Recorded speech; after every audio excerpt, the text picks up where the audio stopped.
Great segments coming up over the next couple of hours. Here are a couple of the ones that I'm going to be taking over. There is a Hallmark movie that's not just set in Chicago, not just being filmed around Chicago, but it's about the Chicago Bears. You might remember last year there was one that was kind of about Taylor Swift and Travis Kelce, but not really, but it kind of was. Well, we have our own, and we're actually going to be talking with someone who spent some time as an extra on the set of the movie and kind of find out, one, how he got there, what it was like, and what they're going to be saying about our Chicago Bears under the realm of a Hallmark movie. Also, if you didn't know, there is a total eclipse coming to our area next month, but there are only, like with any eclipse, just certain spots that you can be in order to actually see it. And we're going to tell you where you need to be, and we're going to talk with someone about what you need to know about getting there. Also, we're going to get another preview of Taste of Chicago, still going on, just a couple of blocks away from here, from the studio. And then also, it's opening night at Ravinia. I mean, if that doesn't say we are full-blown in the summer season, summertime shy, opening night at Ravinia will absolutely do it. And they've got a really great lineup. We were talking about some of the people in the newsroom. They got Hugh Jackman coming out in a couple of weeks to Ravinia. He's going to be out there. So we're going to talk with some folks out there and get a little bit of a preview of some of the amazing things that they have coming up in the coming weeks and the coming months at Ravinia. If you haven't been, I mean, it's one of the all-time great things to do. But first and foremost, there's a good chance if you have been at a grocery store lately and you've had the great idea of, you know what, let's grill some burgers. You know what, let's grab a steak. When you've gone to the checkout, you probably realize that number at the grand total at the very end was a lot higher than it was even just a year ago, right? And that's because beef is getting expensive. So let's bring in Cliff McGonigal with All Grass Farms. Cliff, are you with us? I'm here, yes. Cliff, thank you for taking the time. We appreciate you, man.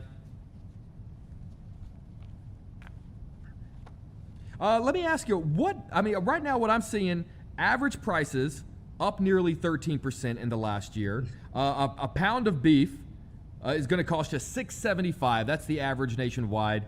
So the leadoff question that I think everyone's probably screaming to themselves right now is, why is beef so expensive right now? Well, there's a significant beef shortage, I think, in the country as a whole. We've got the national beef herd is at the smallest level it's been since probably, I think, the 1950s. And so that is really the main reason why there's, beef prices are high. It's just a supply and demand issue. And so until we can get the supply back up, I think the demand is going to continue to, exceed the supply and drive prices up. And how does that happen? Like, is that? I mean, I can't imagine. Obviously, there's not an easy solution to that because, right. Because we would have done it already. So what are the first steps to even getting there? Well, most of the beef, the calves that are raised in the United States come from these big, what I'm going to call cow-calf operations. Sorry, my hat's a little off here. Out in the western U.S. And so there's been a lot of drought in the West and the Southwest, and so that's caused a shortage of calves in the last 4 or 5 years. And until those droughts are resolved, a lot of the ranchers out west have cut back on the herd size. And there's no quick turnaround, until the drought eases up and those guys start expanding their herds. Then there's just not going to be enough calves to supply the needs of the feedlots. We're a relatively small operation, and we still buy a lot of calves, and even our calf supplier, the prices we pay have doubled in the last 2-3 years.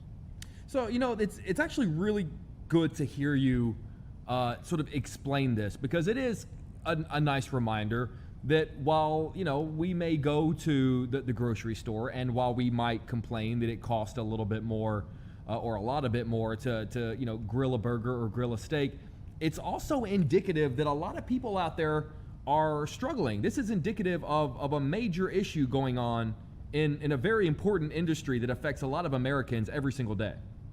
Mm-hmm. Exactly.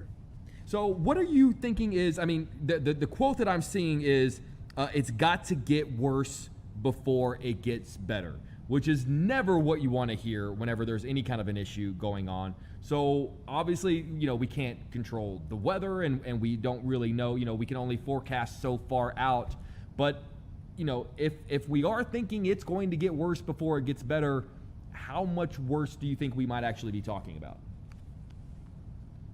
Well, for example, I can tell you that, last year we bought a bunch of calves in the fall, and, we paid about $2,600 per calf. And we're talking about a 6-month-old weaned calf. And my main calf supplier, who's local, I mean, he's down by the, Quad Cities and Molina, and he says the calf prices are going to be $3,000 probably this fall. Usually I buy about 100 calves from him every fall. And so I'm looking like I've got to find $300,000, to buy those 100 calves. So I don't think it's going to change in the next year. I think, if, more and more people hold back. Here's the issue is people, farmers and ranchers have to hold back their heifers to produce, more baby calves. So instead of sending those heifers to the market, those female, cows that haven't ever been bred, they got to turn them into a beef cow and have babies. And that's a 3-year process. If I take a heifer and I breed her to my bull, she has a calf in 9 months, and then that calf is not ready for market for 2 more years.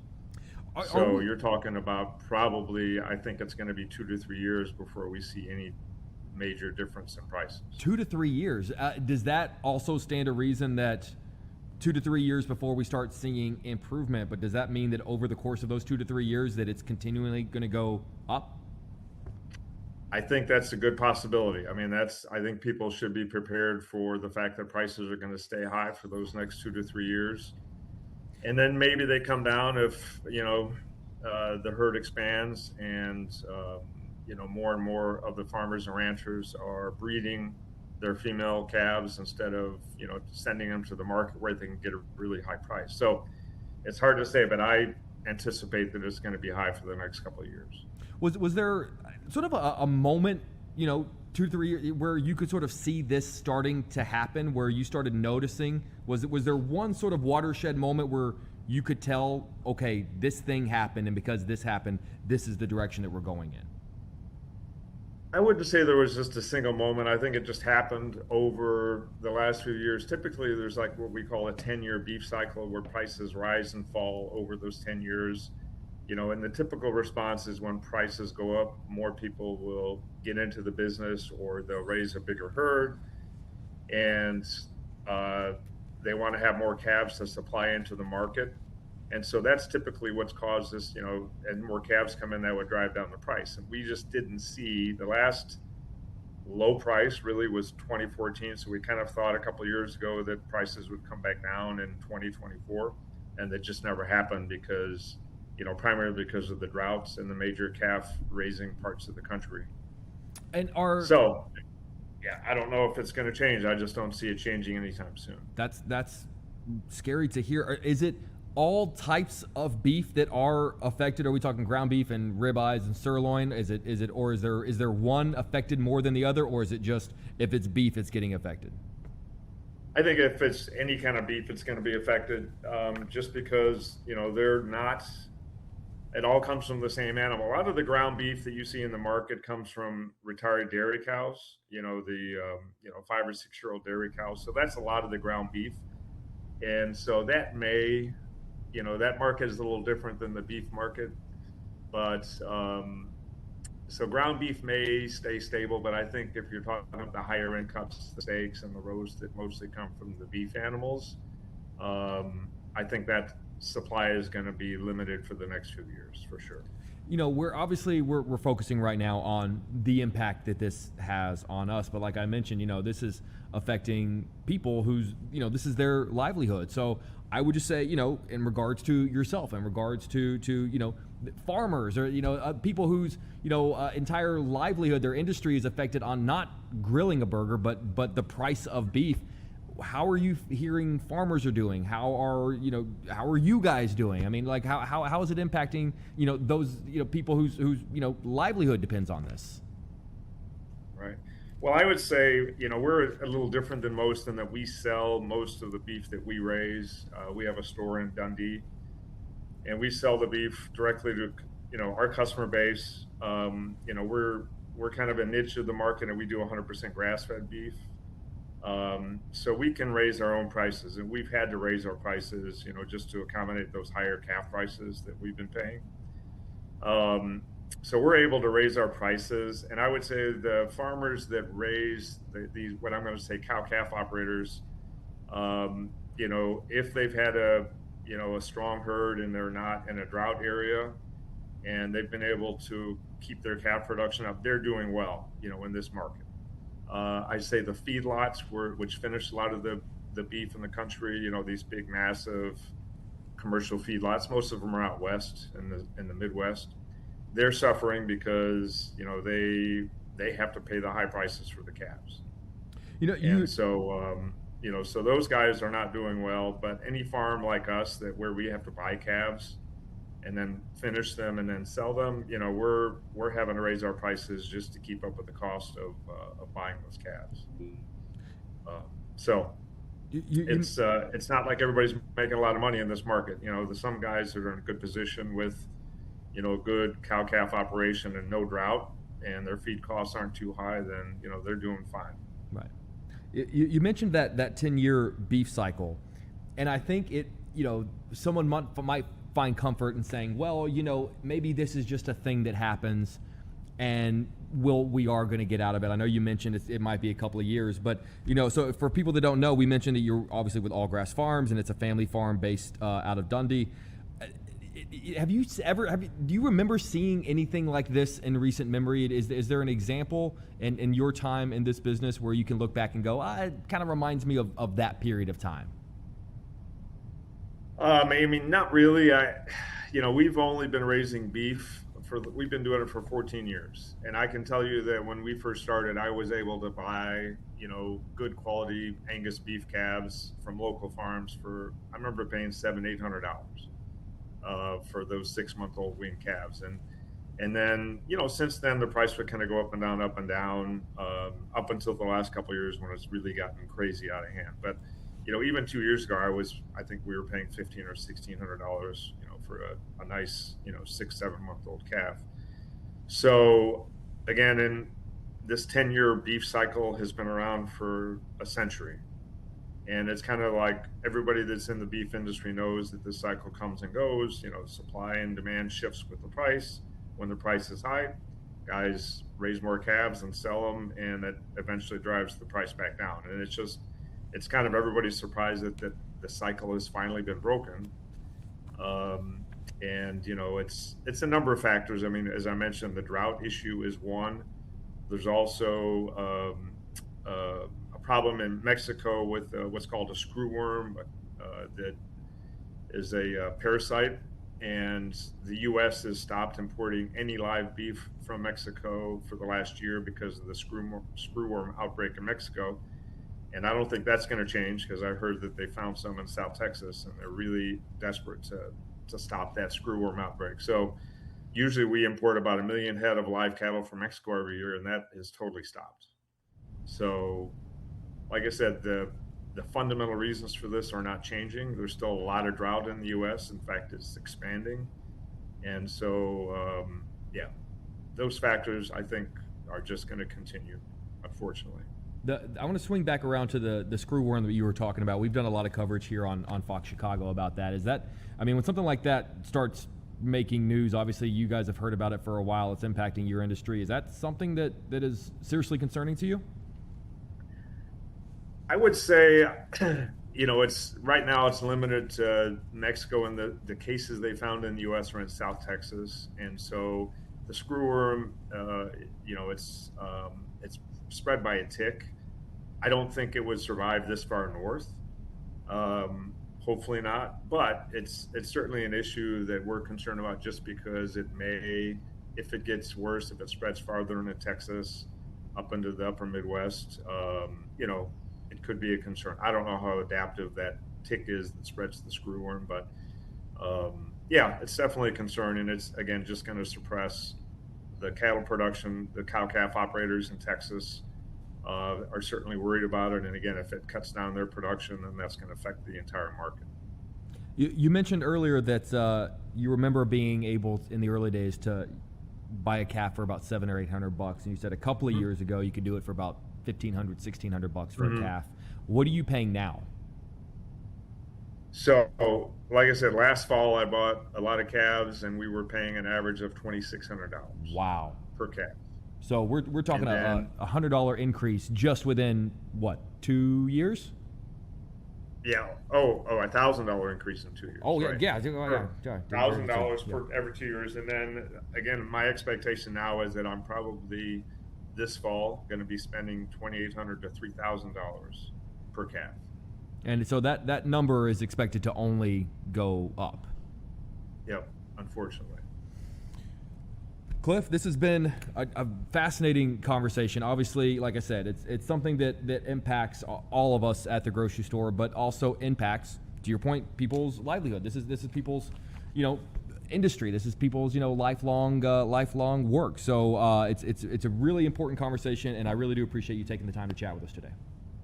Okay, thanks for having me on. Thanks, Cliff. All right, guys, Chicago Live rolls on. We'll be right back.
Welcome back. Just about 1:19 on Chicago Live. Our next guest is a lot of things. He was once the Chicago Bears Superfan of the Week in November of 2024 right here on Fox 32 Chicago. You might know him for his Chicago Bears Fan Forever page, and he's behind the Keep the Bears in Chicago billboards.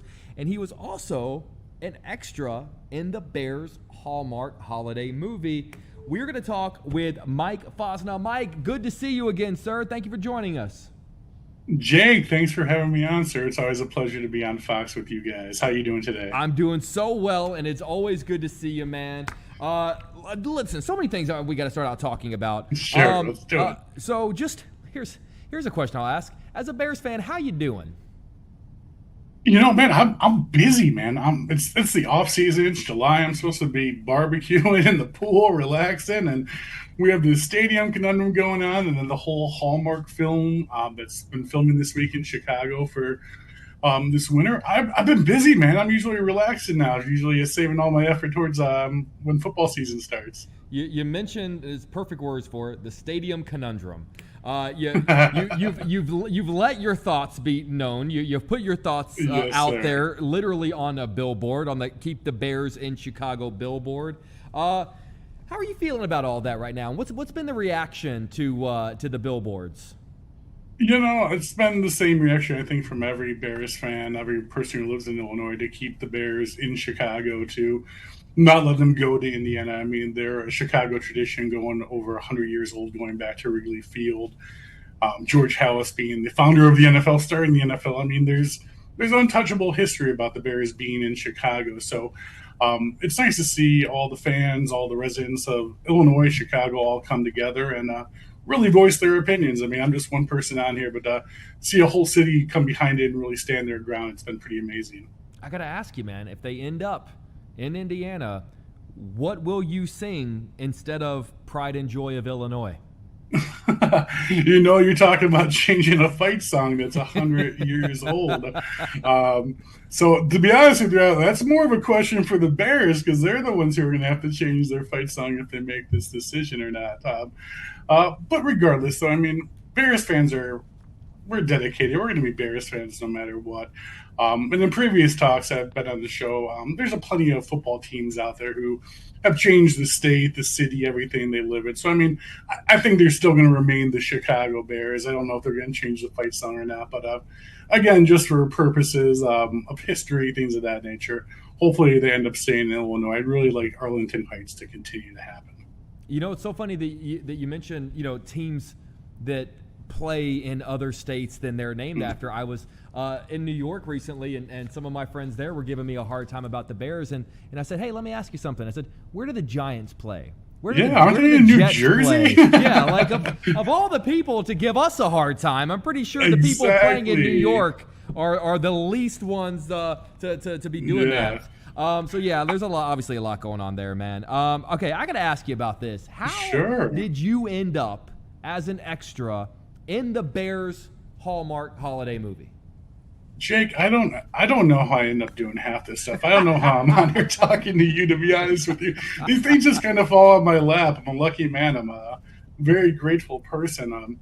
Obviously, when 4-Star Casting came out on their social media and announced they were looking for extras, my social media started blowing up about, oh man, Mike, you need to apply for this. You need to apply for this. So I threw my name in the ring, and within 24 hours, I got a call back already asking for my availability, things of that nature. So I'm like, holy crap. I'm like, this is really cool. And at that point, I kind of assumed that, okay, maybe they're going to get just a bunch of Bears fans like myself, and we're going to take over this whole extra for the Bears, for the filming at Soldier Field, all this stuff. And I got on set this week. We filmed on Tuesday and Wednesday at Soldier Field. I can't give too much detail in regards to exactly what we were doing, but I didn't see a ton of other diehard Bears fans that I know. I saw a lot of professional actors and professional background people and stand-ins, and they're talking about, oh, I was on the set of The Bear, I was on the set of Chicago PD, Chicago Fire,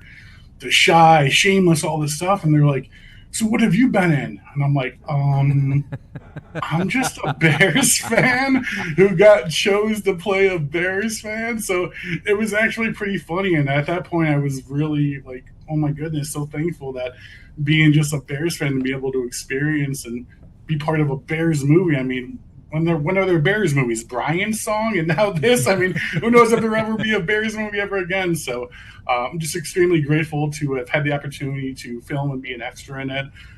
Hopefully I get a shoulder or an elbow or something in the background, or maybe they'll get my beard in there and I'll luck out. But it was a really cool experience being on set, meeting the cast, the directors, the crew, and just seeing the magic behind the scenes and how everything's made. I want to bring that up because you mentioned maybe your shoulder being in the shot. You can't miss the beard. There's an old story on The Fugitive that Joe Pantoliano, who was basically in the movie a glorified extra, he said he would just stand next to Tommy Lee Jones to basically guarantee that he was going to be in the movie. Did you try to rearrange yourself at all to kind of put yourself in the shot if necessary? I pulled some moves, Jack. I can't give all the details. I pulled some moves out to get myself in there. I'm like, let's see where the camera's at. Maybe maybe I'll stand here and just take a sip out of a cup and kind of look around. So, yeah, it was really cool. So the 2 days we filmed were on Tuesday and Wednesday, and the first day we were inside the stadium, kind of fans in the stands kind of thing when the actors were sitting in the stands with us. So we were just kind of background fillers for that. And then the second day we were actually outside and we set up a tailgate at Soldier Field.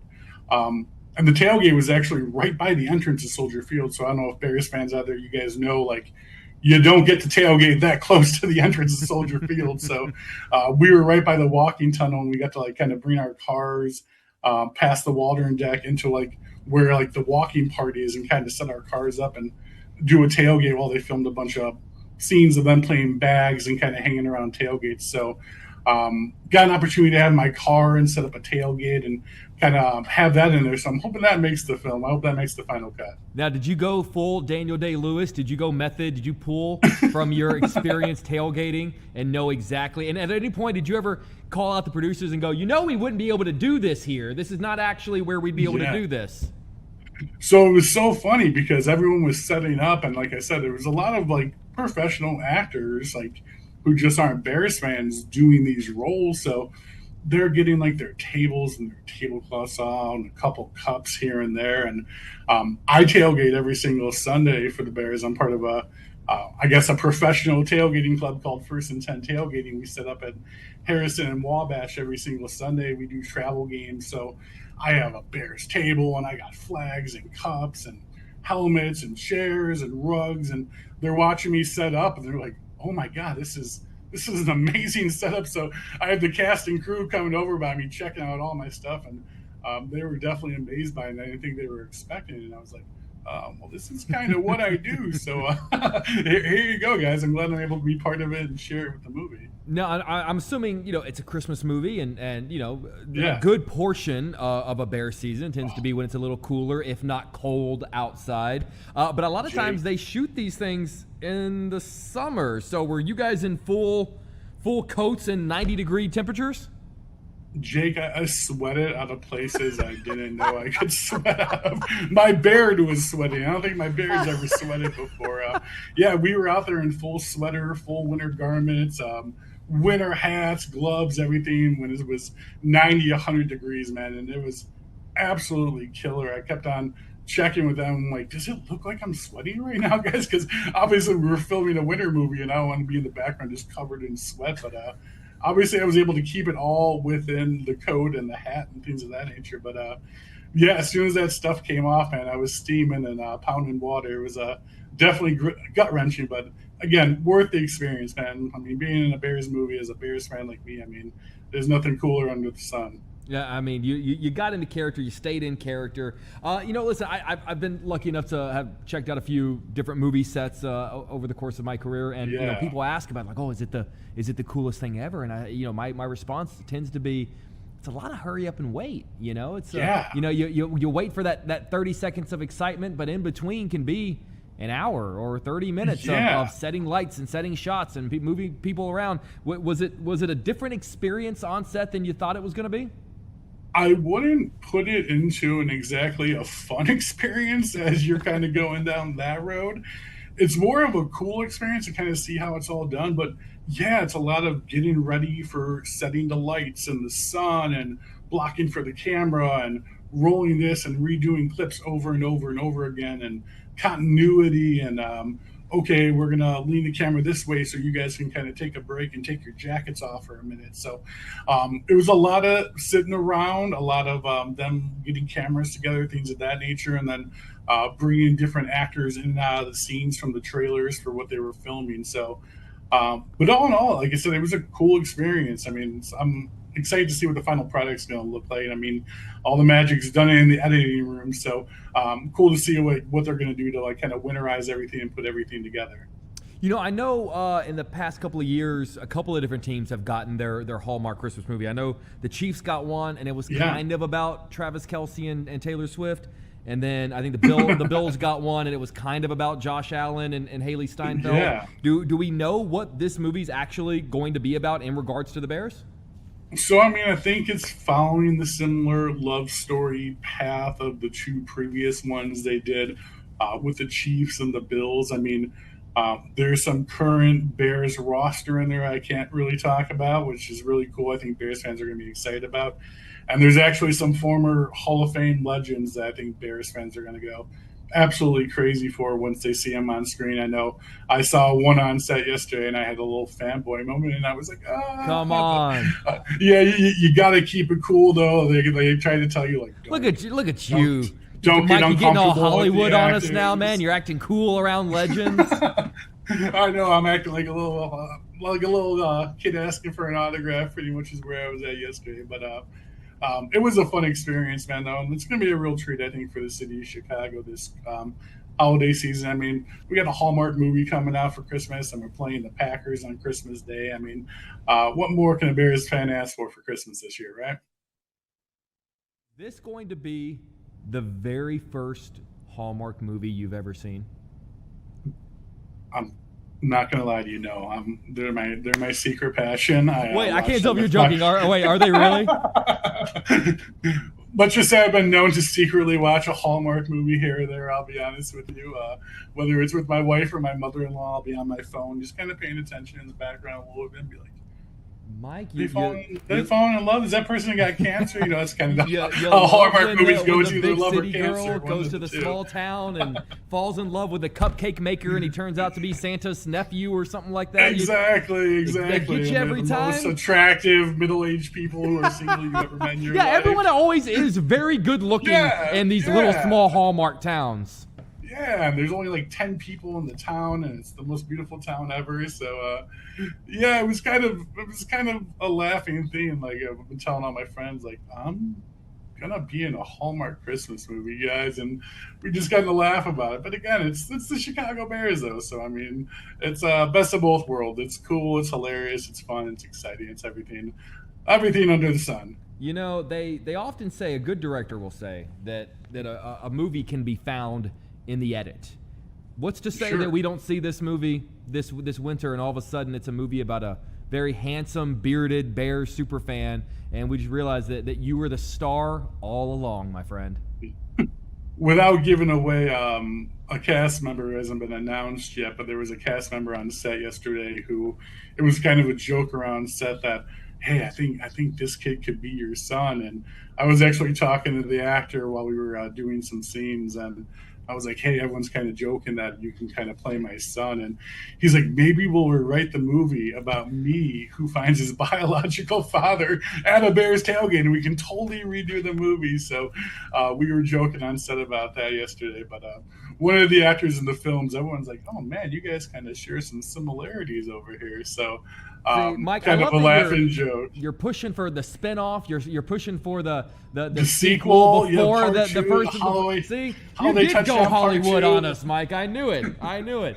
All right, but I gotta ask. Obviously we're a ways away from the football season, but I already got my invite to re-sign up for my fantasy team, which means we're not that far out. I'm starting to get my buddies asking, well, dude, what are you gonna take at pick 12? It is time. How are you feeling as we inch closer toward the preseason?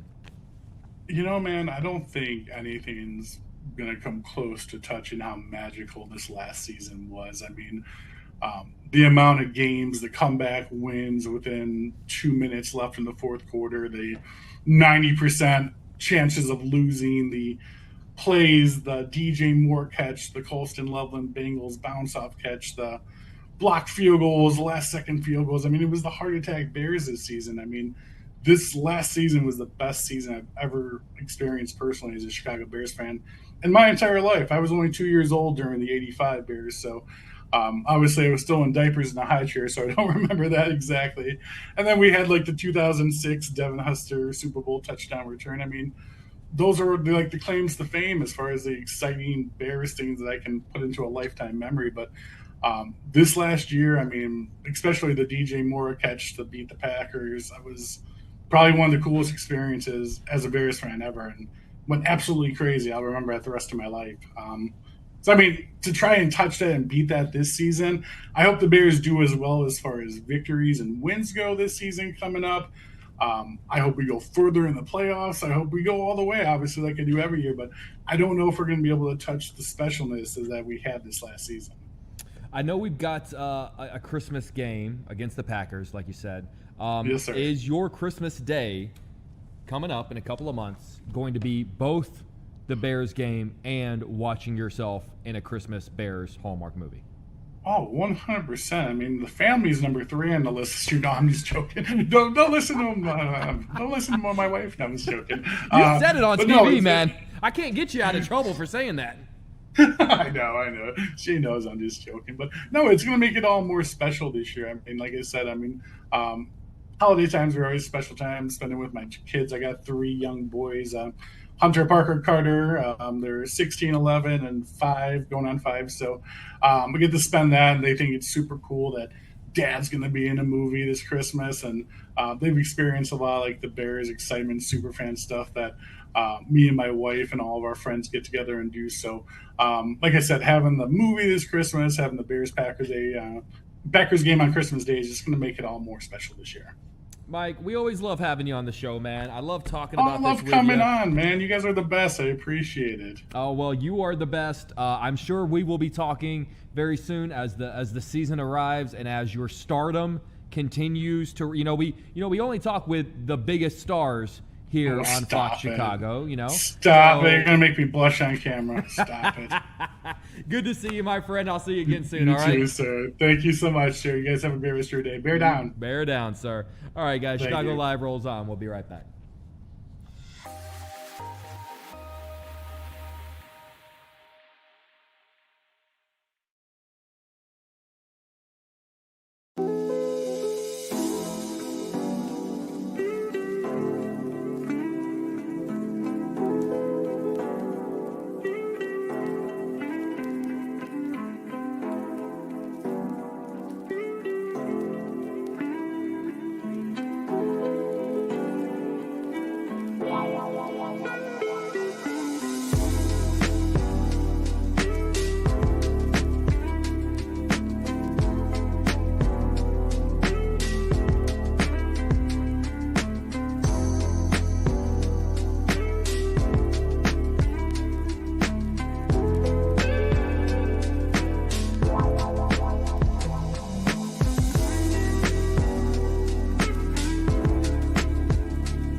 Welcome back. Just about 1:39 on Chicago Live. If you didn't know, there is a total eclipse heading our way in August, but you might have to travel a little bit if you want to see it. It's only going to be partially visible in the U.S. You are going to have to travel a little bit further for totality. We're going to talk with Jim Staples. He's the president of Orbridge, which is sort of a specialty travel company out in Lake Forest. Jim, thanks for joining us, man. Good to see you.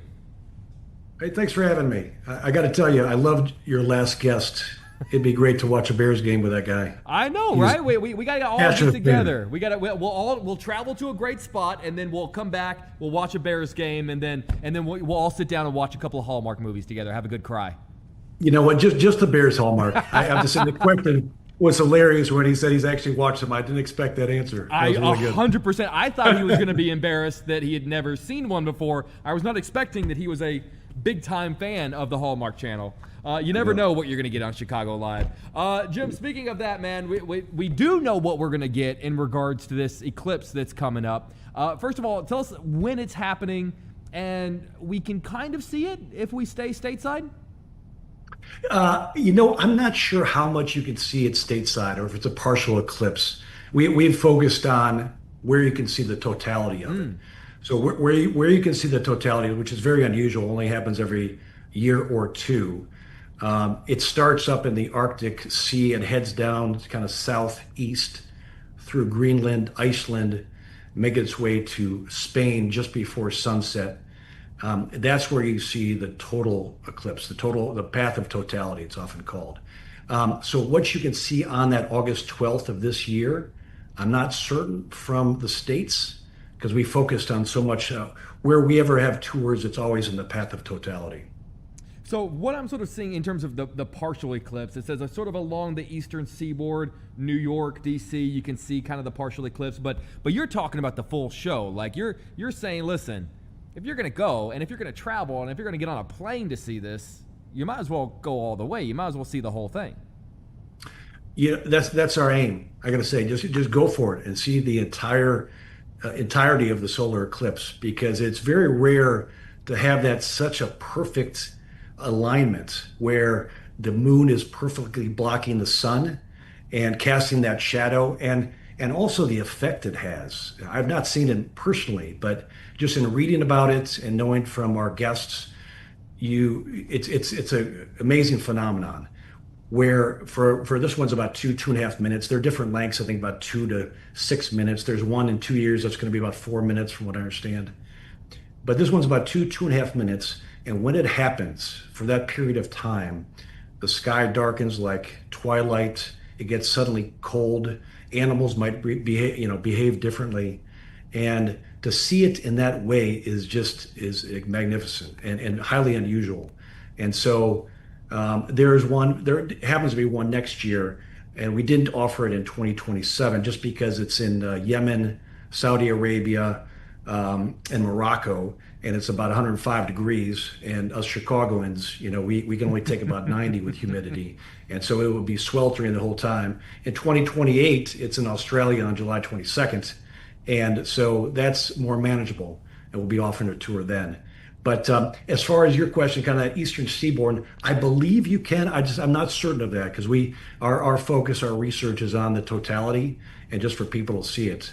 To mention the Icelandic one, that one is very interesting and unusual in the sense that you travel and track the exact arc of that, so that you can possibly maneuver the ship. The captain can maneuver the ship. If you're in a cloudy area, you can maybe get around that in order to see it in a better viewpoint. And you have a huge top deck with plenty of space. You have eclipse glasses. But for that 2 to 2.5 minutes, now I'm no expert on this, but I believe that you can take off your glasses and look directly at it. And all you're seeing is what's called the solar corona, which is the outermost layer of the sun. And it's a spectacular, breathtaking halo that you can only see with that totality. I could listen to you talk about this all day, and that kind of goes into my next question, which is in regards to Orbridge and sort of the specialty travel that we mentioned off the top. You guys are not just getting someone from A to B and getting them into position for this eclipse. There seems like there's a bit of an education level to it as well. Are you also kind of helping people kind of be, as informed as they can be leading into this really great experience? We really try. We really try hard to do that. And that's we're in a very niche market. It's called the educational travel market, educational travel community. It has a few different names. But we, for example, at Orbridge, we work with 140 different colleges and universities, many around the Chicago area. And we make sure everything we do is highly educational. So we have some of the top lecturers of the region, local guides that are an expert in whatever topic we're talking about. And we often bring professors. So for example, for the Icelandic one, we have a professor from UCLA. I think he's got a great nickname. It's a cosmochemist, where he studies solar system materials. And he'll give lectures throughout the cruise before the eclipse, and the night before he'll talk exactly what's what's happening so we can understand it as well as possible, have some of those details. We have another professor from Vanderbilt who's also more on the geological sciences, who's going to be speaking on behalf of this group as well. And it just adds such a great component to it. So if we don't have an educational component to our programs that appeals to a wide audience of intelligent, frequent travelers, oftentimes, our guests are disappointed. So we make sure we enhance any educational travel program as much as we can because people want to learn. They're curious. Our guests are curious. We want to impart wisdom on them. We send books ahead of time called the Expedition Library that Orbridge always does, and just books, nature guides, maps, you name it, just to educate them. They don't always read it. That's fine. But they have that material and other pre-departure information, but highly educational, and it needs to be in our market to have a successful tour. You know, whenever you are helping someone decide where they want to see this eclipse from, I mean, yes, there's a specific area, but it's not a small area. I mean, you mentioned, from the Arctic to Iceland, Greenland, and northern Spain, and you don't want to be the guy that that chooses a country for someone, and that happens to be the country that's having a cloudy day, or a storm where they're not able to see it. Is there a little bit of pressure on your part to make sure that God, we got to send them to the right place, because God forbid we send them somewhere and then they can't see it that day? I mean, you're right. You're right. I mean, I could say we're not under pressure, but we are. I mean, in the sense of this is the headliner. You're going there for the eclipse. Mm-hmm. Now, this particular program in Iceland, for example, we're going to visit to the fjords. We're going to see Iceland and Reykjavik. We're going to go to East Greenland, gorgeous settings there, some great wildlife viewing. But the headliner, the reason people are joining this is because of the eclipse for those 2.5 minutes. That spectacular moment that you're going to remember all your life. I mean, we're in the memory making business, and all guests come in with different expectations on any tour, not just with us, with our competitors, with all kinds of tour operators, travel agents, you name it out there. They come in with expectations, and our bottom line is that we want to, if we winnow this down to a simple concept, we want to meet or preferably exceed expectations. That's what we try to do. So in your example that you just gave, if it's a cloudy day, that really puts a damper on the entire program. Even if you're seeing great wildlife, even if the weather is wonderful in Iceland and Greenland or in Spain, if they didn't see the eclipse, it's disappointing. To be fair, the rest of the trip does sound pretty great. I mean, there's a lot of other things going on there too. I'd imagine that a trip like this, it can't be the most inexpensive thing in the world. Can I ask, from a monetary standpoint, how much a trip like this might cost? Yeah, of course. You can ask anything you want. I appreciate the questions. The one in Iceland, it starts around $8,000 or $9,000 per person based on double occupancy. Singles there's a single supplement to that. Now there's less expensive tours out there for sure. What we decided to do is make this super deluxe. We're on a 5-star ship. It's called the SH Diana. It's a smaller ship. Smaller ships are usually more expensive, especially in the 5-star category. And so that one's expensive. It'll go up to the high teens as far as price. Spain is much less expensive. I want to say 4,000 or 5,000. I don't know off the top of my head on those, but I think it's about on average about half the price. And those were in the Castile region of Spain, kind of north central region, and that is we've privately contracted a 13th century castle to view the eclipse. So it's we're not with a lot of other people. We're in our own group. The other one in Catalonia is on a historic winery that we view. So we have that quietness. We have the solitude that you like. So it is less expensive to do it on land than it is the way we're doing it. In Australia in 2028, we'll also do it on land. That'll be a little less expensive than the ship cruise. So they are pricier, and also all the properties, anything that we contract, whether it's motor coaches, hotels in the region, restaurants, they're taking advantage of this. Just like if you're a Bears fan and you're coming in town for a big game or going to Green Bay, hotels will be more expensive for that. So it's the same thing with these type of celestial phenomenon, which don't happen that often. Jim, I'm going to cut you loose on this. I want to ask, you mentioned these are 5-star ships. I want to ask what the Wi-Fi is like on these ships. And the reason I ask is, I'm really thinking you and I put a little pitch together. We talked to our executive producer, Jim Selly, and I think we take Chicago Live on the road. And I think we broadcast this show from the ship. We get a good shot of the eclipse live on the air. I think you and we might be onto something. Sign us up. Sign us up right now. We're game. We're game. And we have great contracts with ship companies. We would love to do that. That'd be a blast. But Wi-Fi, I have to tell you, it is when you're out at sea. I was just in Norway on a very similar ship, and Wi-Fi was spotty. It really is. You're not helping me sell this, man.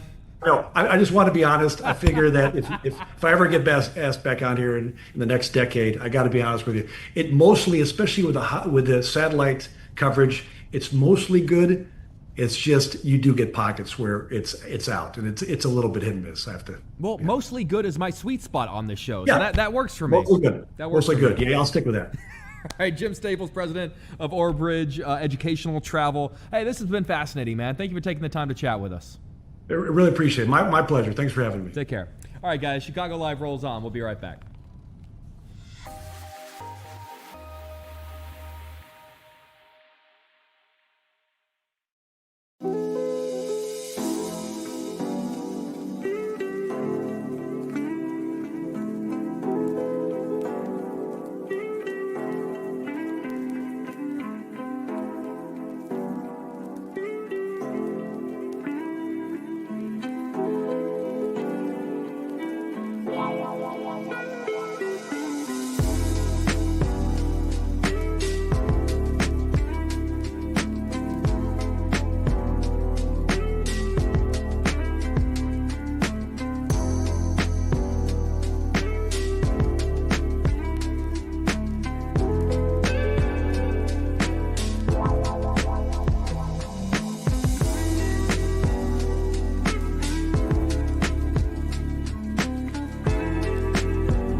Welcome back, 153 on Chicago Live.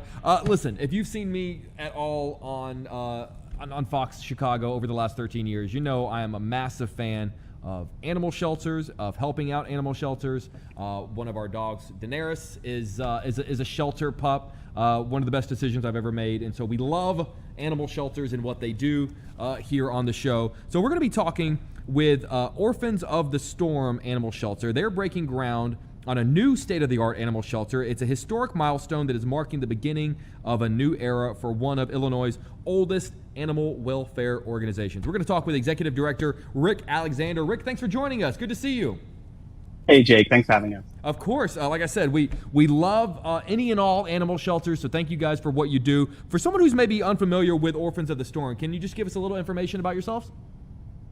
Yeah, absolutely. So we're in Riverwoods out here in the suburbs. We've been here since 1928. Wow. We take in homeless dogs and cats. We do medical rehabilitation, and then we find them homes. We also do a lot of community events. We work with schools, police departments, animal control.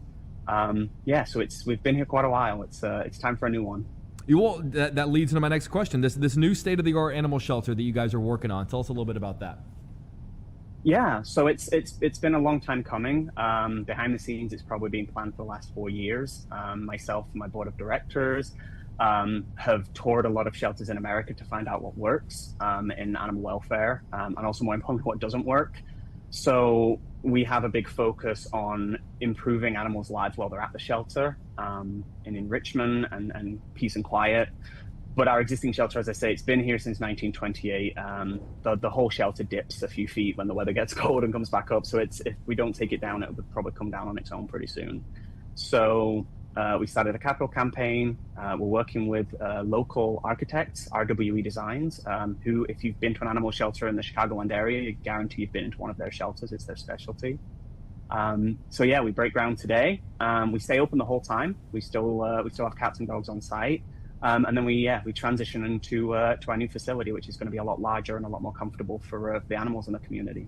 You mentioned that you toured the country looking at different shelters and realizing what works and what doesn't. What did you realize from those other shelters? What were the things that you thought, okay, this is something that we should emulate versus, yeah, this is something we should avoid?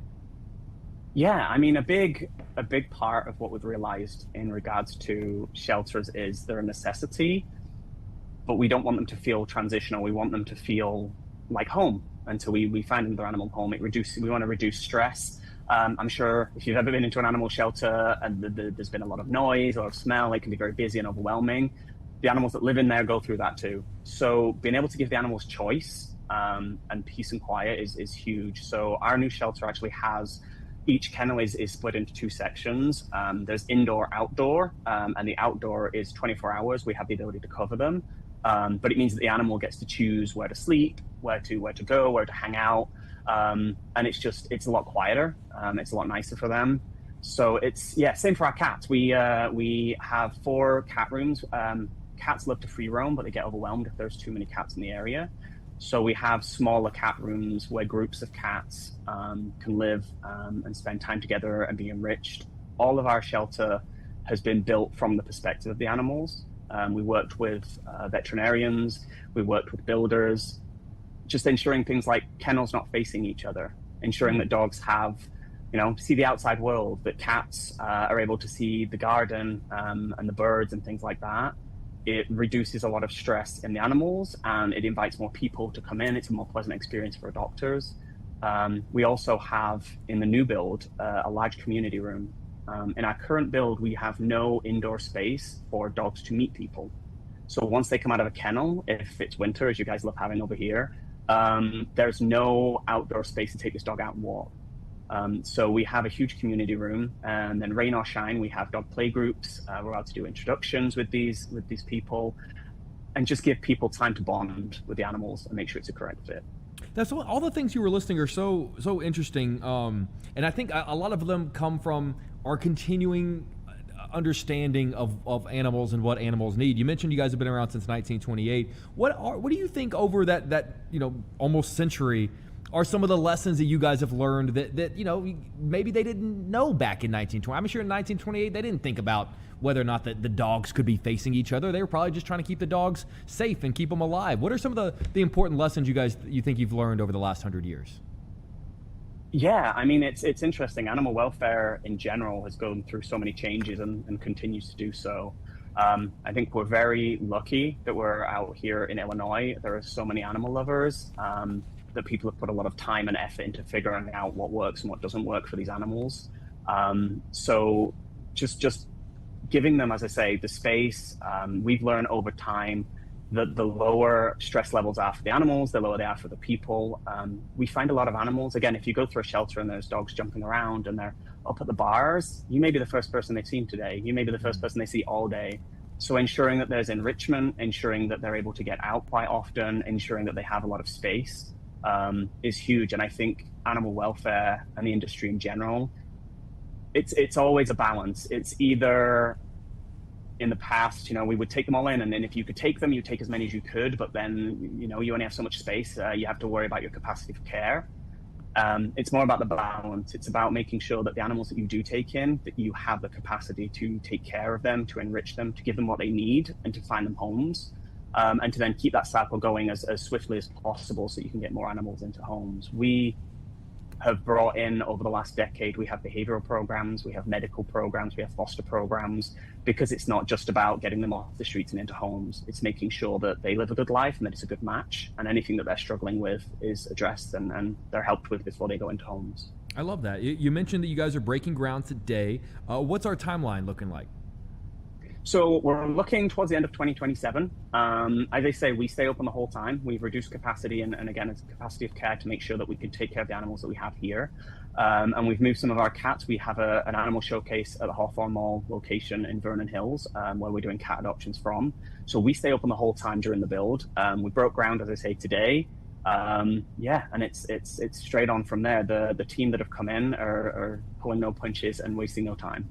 I love that. I got to tell you, I am on your website right now, orphansofthestorm.org, and I am looking at some of the pups that you guys have available. I'm seeing a lot of good-looking, handsome faces, some smiling faces. There's one pup, Cleopatra, that almost looks just like my dog, Daenerys. So if someone wants to come out and wants to look at the good-looking pups you have, at the cats that you have, where can they come out and find you guys, and what is that process like? Yeah, absolutely, and more than welcome. And it sounds like Daenerys might need a sibling. Just saying. She has one. I don't know if we need a third, man. You're gonna get me in trouble. Counting after two. Doesn't matter after two. Just keep going. Head to our website. Give us a call. Come on out. We're open to the public. As I say, our Hawthorne Mall location, and we're based in Riverwoods in Deerfield. Any of the animals that come to us, the minute we bring them through intake, they're put on our website. So if they're on our website, they are available. If you're not sure, if you're not committed yet, or you just need some puppy love, come in and hang out. Maybe sign up for our foster program and just take someone home for a week or two. Absolutely love that. Rick Alexander, Executive Director over at Orphans of the Storm. Congratulations on the new state-of-the-art animal shelter. I'm excited to come out there and check it out as it starts to unravel itself through 2027. Thank you guys for what you do, and we'll talk soon. Awesome. Thanks so much for your time. Take care. So much. All right, guys. Chicago Live rolls on just about 2:02. We'll be right back.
All right, welcome back. 2:04 on Chicago Live. As you guys know, Fox 32, Fox Chicago, Fox Sports, we are home to all things World Cup. I don't know about you. I think it's been a pretty incredible World Cup leading up to right now. We are going to take a live look, dip in to check out some fans who are getting ready for that, watching the Spain-Belgium match in the quarterfinals. They are just over 4 minutes into the match. A lot of soccer left to play. It is going to be an epic matchup between these two countries. Of course, as you know, France beat Morocco yesterday 2-0. Switzerland and Colombia, they are, let's see, what else we got? Norway and England, that's tomorrow. Let's see, tomorrow we've also got Argentina and Switzerland. So let's dip in real quick. What's that? Oh, fantastic. All right. So that's a live look at some fans passionately watching the Spain-Belgium match. But let's swing back around right there to our home of Chicago. Take a live look out at the Bing. Lots of folks out there getting their selfies. It's a gorgeous day outside. A gorgeous day to do a lot of things, including maybe heading just a couple of blocks from that very spot right there to go check out Taste of Chicago 2026. Checking out the city's incredible culinary food scene. We're talking with Sam Toya, the president of the Illinois Restaurant Association. Sam, always good to see you, my friend. How you doing? Good. Thanks for having me. Yes, we're here at the Taste of Chicago, and the mayor brought it back to July, and we got 5 days this year. We haven't had 5 days since the beginning of the pandemic. You know what? We're all about it. Listen, any excuse to stretch out a period of time where we eat a lot of food, I am all about it. You guys kicked off on Wednesday. How have things been since then? It's been great. We had a little rain last night, but the weather was great all day long. Wednesday, the weather was great. Today, the weather's great. People are here for lunch. We have over 80 restaurants participating. It's just great. We want all your viewers to come on down and enjoy the Taste of Chicago. We have everyone out here. You asked for it, we got it. Ribs, pizza, empanadas, ice cream, we got it. Come on down. You know, you mentioned the rain like it's a bad thing. I look at it as an excuse to maybe just wash your hands to get ready for that next meal, right? Exactly. So, like I was saying, we have over 80 restaurants participating, 40 food booths. We have over 20 food trucks, over 20 pop-ups. You know what we're doing new this year? We have the chef demos. So we have, chef demos every day. We have celebrity chefs like Carrie Nyabedian, Diana Davila. She's here tomorrow. Carrie's here today. So, we got everything for everything, from, like I said, from food trucks all the way to our celebrity chefs. We got it all here at the Taste of Chicago. And, obviously there's so many people out there that want to try as many different restaurants around the city of Chicago as they can. And it makes it hard, like not everybody has the time to go to a new restaurant every day. They say if you try a new restaurant every day in Chicago, you'll never run out. And this is such a great opportunity also too. Sometimes, money plays a factor. Not everybody can go sit down at a restaurant and pay for a full meal with beverages and tip and all that. And this is such a great opportunity to still get to taste the great culinary scene that our city has, but also in a way that maybe it works better for people. Absolutely. So, like I said, we've been doing this for 46 years. 46 years. Taste of Chicago is the granddaddy of all festivals. We show the rest of the United States how to do it, and it all started here at the Taste of Chicago. But like you were mentioning, you can come out here and get little taste, and you can see, where do you want to go? To the west side, to the south side, the southwest side, the north side. We got it all. We got all these restaurants represented here. You could do a little taste. And then when you do want to go out to dinner, you could go to one of their great restaurants in one of our 77 communities, but you can get a taste here at the Taste of Chicago. Sam, I'm going to put you on the spot. What was the first place you stopped at when Taste opened? I'm going to have to say the first place, I can't remember, was it Robinson Ribs, Eli's Cheesecake, or BJ's Market? Those are the three, and they've been here since the very beginning. So those are our three granddaddies. But, Connie's Pizza's been here for a long time, too. We got new places like Taclocan. She's located there in Hermosa neighborhood. So we got everybody here. This is such a great tradition for those of us, obviously, that are from here, that live here. But it's got to be really cool whenever you're walking around and maybe you notice some tourists that have no idea what Taste of Chicago is, but they kind of stumble in there and look around and try to figure out what's going on and instantly kind of snap into it. That's got to be kind of cool to see. It is cool to see. You know, the mayor knows how important having visitors come here to the city of Chicago and have them do stuff. And the Taste of Chicago puts guests in beds. And anytime we put guests in beds, that's good for our restaurants, be it the Taste of Chicago or, like I said, our very independent restaurants throughout our 77 communities. Because Chicago is an independent restaurant town. It's not a chain restaurant town like Tampa or Houston. We got our independent restaurants, and we're showing them off here at the Taste of Chicago. Well, it's so funny whenever I have, friends and family from out of town, you say, hey, I'm coming to Chicago and I want to, try a good restaurant. I'll throw one out there and they'll say, I've never heard of it. And I go, yeah, of course you never heard of it because it's a Chicago restaurant. I'm not going to send you to, I don't want to, bash any particular chain or anything, but I'm not going to. No, don't bash anyone. Yeah. But like I said, we're not a chain restaurant town. We're an independent family restaurant town. That's what we are. Exactly right. 38% of all the restaurants there, they're setting up for the first time. What tips do you give a restaurant when it's their first taste of Chicago? We tell them, be prepared, because it's Chicago, so we never know the weather. Could be rain, like we got a little rain last night. But, make sure you have enough food. You know what I mean? Because sometimes they're like, wow, I didn't expect I was going to sell that much food. So we always tell them to prepare for 5 days, have enough food. That's why we do the pop-ups too, right? So they can do it for 1 day or 2 days. And then they're like, okay, I want to come back next year and do it for 5 days. So that's how we ease them in. That's why, as I mentioned earlier, we have 45 days, but we have over 20 pop-ups every day, different restaurants. That's why we have over 80-something restaurants participating here at the Taste of Chicago. I as someone who used to wait tables as a former server, I always love reminding people to treat the people who are there working hard, treat them well, have a little patience. Remember that they are doing their absolute best. What tips could we give people that are coming out just as a good reminder that the folks out there working at these restaurants, they're working their butts off and they're doing it to keep you happy, and it's always nice to treat everybody with respect. Absolutely. You got to treat everyone with respect. It's all about teamwork. You got to treat all the team members great. You can leave a little tip if you want. That's okay. Love that. But no, you're only as good as the people that work for you. People go into restaurants for the food, but they come back because of the team members. Exactly right. That's why I always say it's the people that bring people back to restaurants. It's a people business. That's absolutely right. With type A personalities like myself. Yeah, you know what? I'd go to any restaurant you were in, Sam. Any restaurant, I'd follow you there. Listen, there you go. All these like restaurants. I said, it's all about guests and beds and diners and seats. Well, this week it's diners at Taste of Chicago. I love that. 80 plus restaurants. If you stopped there, that would be enough. Like, we would say, great. Like, that's fantastic. 5 days, fantastic. That's amazing. You guys are doing something really special tonight. Is that right? That's right. Oh, yeah. Yeah, and we got live entertainment and everything. So have your viewers come on out, enjoy this great weather, and we'll show you why Chicago is the culinary capital of the United States right here at the Taste of Chicago. So let's see, 5 days. It is in theory possible to hit all 80 plus restaurants in 5 days. It's not going to be cheap, but it is entirely possible. Have you ever met anyone who's been able to sort of scratch out? Is there a special we've award? Had people that do it. Yeah, because like you mentioned, we do have tourists that come here, and they do that. They want to hit all 80 restaurants over 5 days. And remember, you could do a taste. You don't have to get the full portion. So, you could do all 80 restaurants if you want, 100%. I mean, I feel like if a tourist comes to town and they hit all 80 before you guys wrap up shop, like, we got to make them an honorary Chicagoan. By that point, they've earned their place here. 100%. I couldn't say it better. 100%. All right, Sam, really quick, one more time. Let people know where they can come out and find you, how much longer you guys are going to be around. All right, come on down to Grant Park. We're here until Sunday. We go all the way from 11 a.m. to like 9 p.m. So come on out. There's entertainment. There's over 80 food vendors out here, food trucks, pop-ups.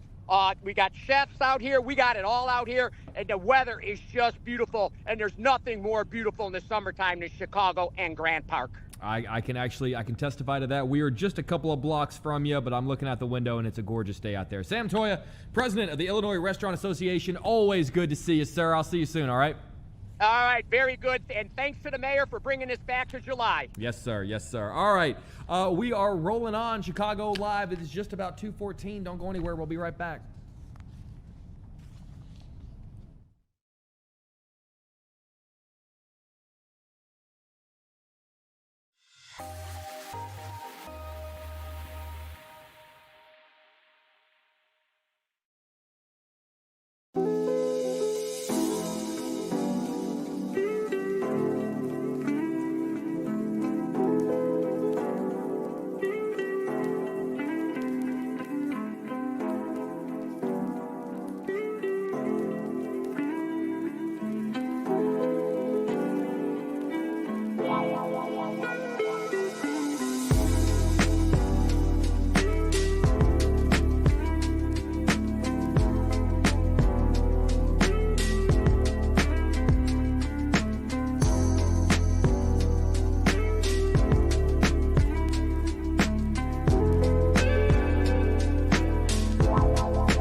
right, just about 2:17 on Chicago Live. So just recently, the governor signed into law HB 3460, which actually offers up a new path for aspiring barbers, cosmetologists, and other beauty professionals to pursue their work. It was significantly more difficult before this law came to pass. We're going to talk with Lylena Estabine, who is a senior policy analyst with Illinois Policy. Lylena, thank you for taking the time. We appreciate you. Thanks so much for having me. It's great to be on. It's great to talk with you. So for just some background for some people, talk a little bit about HB 3460. Do we call it 3460? Sure, yeah. The bill helps to make better licensure pathways for barbers to have access to work here in the state of Illinois. And it sounds like leading up to this, it was a lot of unpaid work. It was a lot of tuition just to get that license, just to be able to start working. It kind of sounds like before this, you were kind of putting yourself in a hole just to be able to start working. Right. There were a huge number of hours that had to be spent going to class and then also qualifying for the licensing exam. The schooling itself could cost over $17,000 and take as long as a year to complete. And you have to think that's not just the cost of school and the cost of the time spent in school, but it's also time that is spent working without pay. And so someone would have to spend a lot of money, either time saving up to attend this school and then taking time off of work to attend, when they could have that access to getting that work through doing the work rather than going to class. So this bill will be especially helpful for low-income workers and those trying to re-enter the workforce after incarceration. Having something like an apprenticeship, which allows them to get that work experience, and also sometimes getting paid while they're getting that work experience. Working with an agreement with a licensed salon or a shop, getting that training and practical instruction rather than just instruction in a classroom to get the desired license. And it's allowing a licensed professional to supervise the apprentice as well, which helps them to feel like they're giving back to their community and getting a sense of fulfillment in that way. So I'm reading here that beauty professionals had to spend 1,500 unpaid hours to get that license.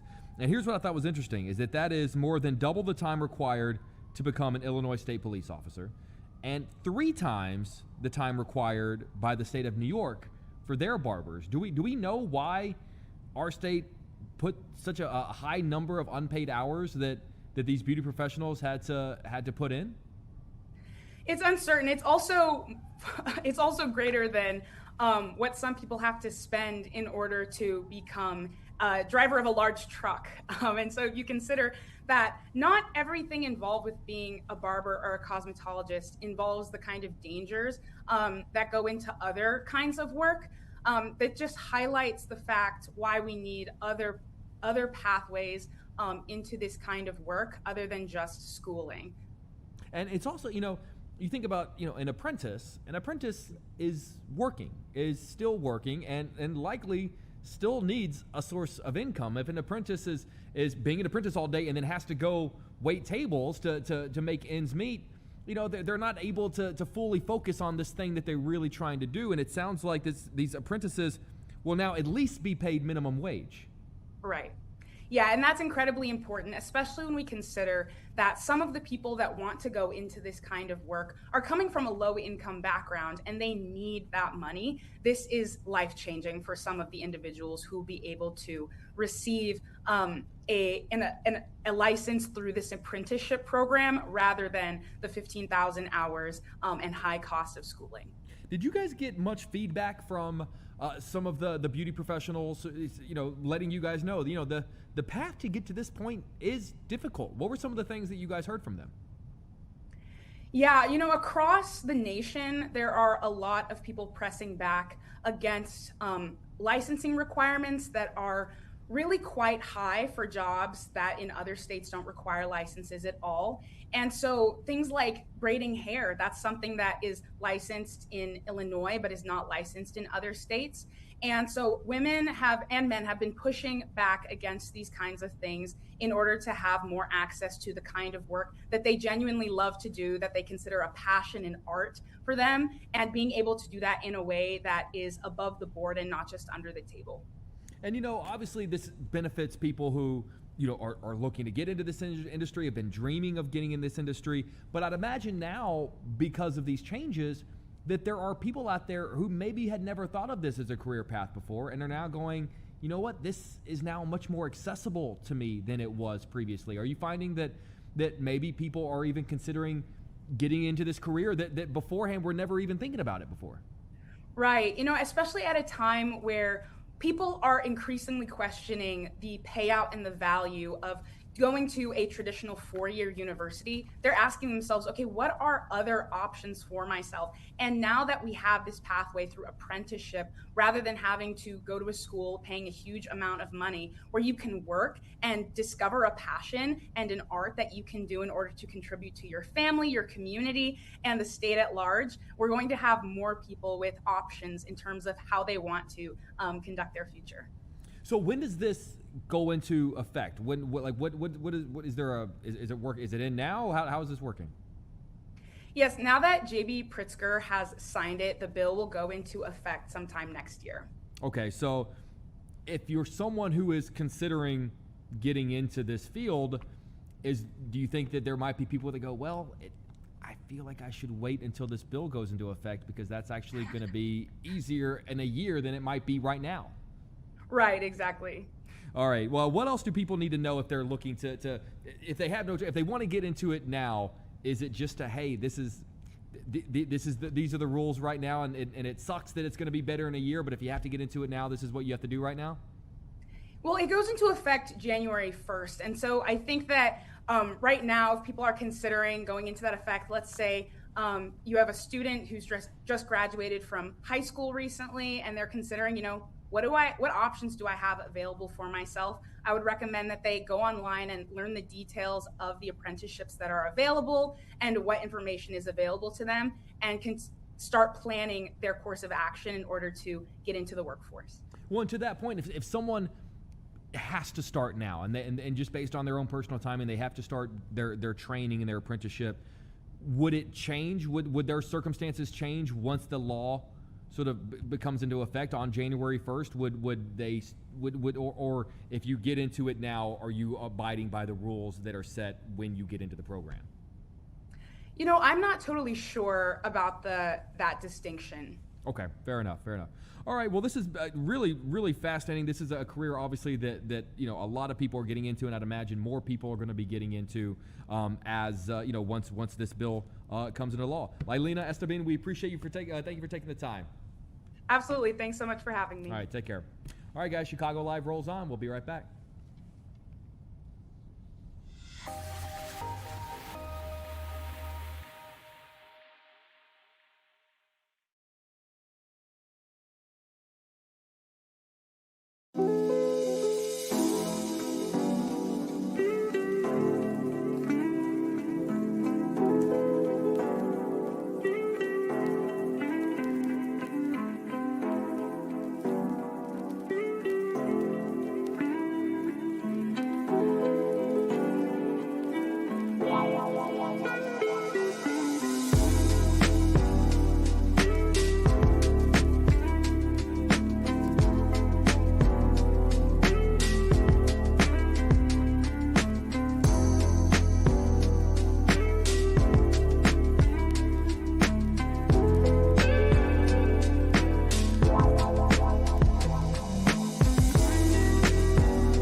welcome back. 227 on Chicago Live.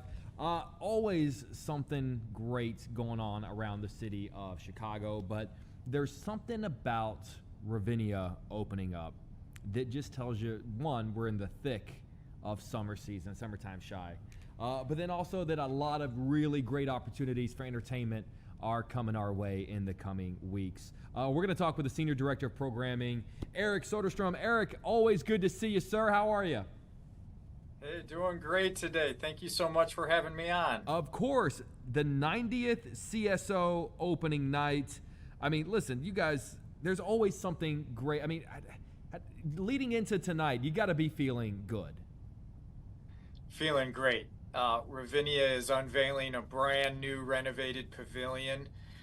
We've got a great lineup of concerts all summer long. I mean, we've been celebrating summer already in Chicago, but Ravinia summer happens and begins this weekend. You know, it's always so fun whenever you guys put out that Ravinia schedule. We usually instantly make it a part of our news broadcast. Are you ever surprised by some of the talent that you guys are able to get? I mean, you guys have Hugh Jackman coming this year. Yeah, it's a fun process. It's a little challenging. Sometimes I get a little nervous about it all, but in the end, Ravinia is a destination not only for Chicagoans, but artists love to play here too. So it's a great place to program music. Yes, Hugh Jackman will be here at the Chicago Philharmonic in August. A great lineup of other artists later in the summer. But tomorrow night, Lizzo with the Chicago Symphony Orchestra. That is absolutely incredible. I got to be honest, that's a pairing I never thought I'd ever see. But how did that come to be? You know, Lizzo reached out to us. She has classically music training in flute performance, and she wanted to do some concerts with the orchestra. And so we put together this program. It took several months, but it started with her want to get back to some of her roots in classical music. And we also have Yoon-Chan Lim, who's a really fantastic up-and-coming pianist who's performing on the same program. What does it mean to you that you guys are having artists reach out to you, big artists, massive artists, and saying, I want to come play there? What that tells you must be doing something right. Yeah, absolutely. You know, I think it's about the place that we've created here. It's very welcoming. It's very secure. It's brand new with this pavilion, and it has a long history. There's been a lot of artists over the years, 120 years and going, where we've been presenting live music. And so folks love to be a part of who we are as a festival.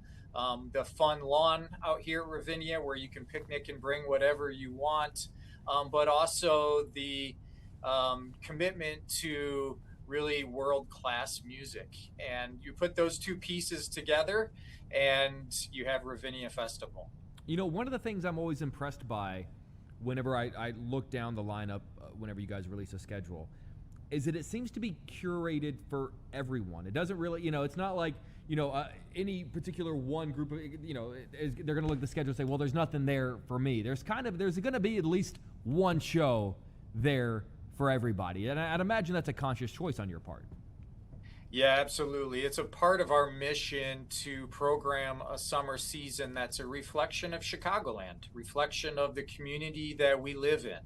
And the great news is Chicago is a very vibrant live music marketplace and a lot of really interesting neighborhoods and cultures and people who live here. And so being able to create that reflection of who we are is the fun part of my job. And in this year, celebrating the 250th of our nation, we really tried hard to represent all of the genres of our country, whether it's blues, rock, hip hop, classical music, jazz, bluegrass, a little bit of something for everyone in Chicagoland. But anyone that's ever been out to Ravinia, you know that the music or the show or the performance or what have you is really just a part of kind of what the whole experience is, right? Yeah. Yeah. I mean, the experience is most of what we are. A beautiful setting in a park, easy to get to. The metro stops at our front door, and your Ravinia concert ticket is a free round trip metro ride to and from us. And to have these kinds of resources to provide to our audience is, I think, what sets us apart. And it brings people back year after year. And so, grab your friends, grab your cooler, get your Metra ride, and come on up and see some concerts. Again, we're just getting started this weekend, and there's 3 months of music coming down the line. Man, I remember the first time I went out there, and the artistry that people put into their layout and their picnic baskets and their charcuterie boards and their coolers. It is really impressive. Just people take this very seriously. And I also found that everyone seems to know like the perfect secret place to set up shop in order to kind of be, close to the performance, but also close to this and close to that. Do you have, if you're setting up shop with the family, do you have this perfect go-to spot whenever you go? Oh yeah. Oh yeah. Yep. I've spent a lot of time figuring that out, and it's fun to watch, honestly, when the gates open, people actually running really fast to get to their spots and throwing down their blankets. But I've got a spot. It's out on the lawn, but it still has some visibility of the pavilion and the video screens that are in the pavilion.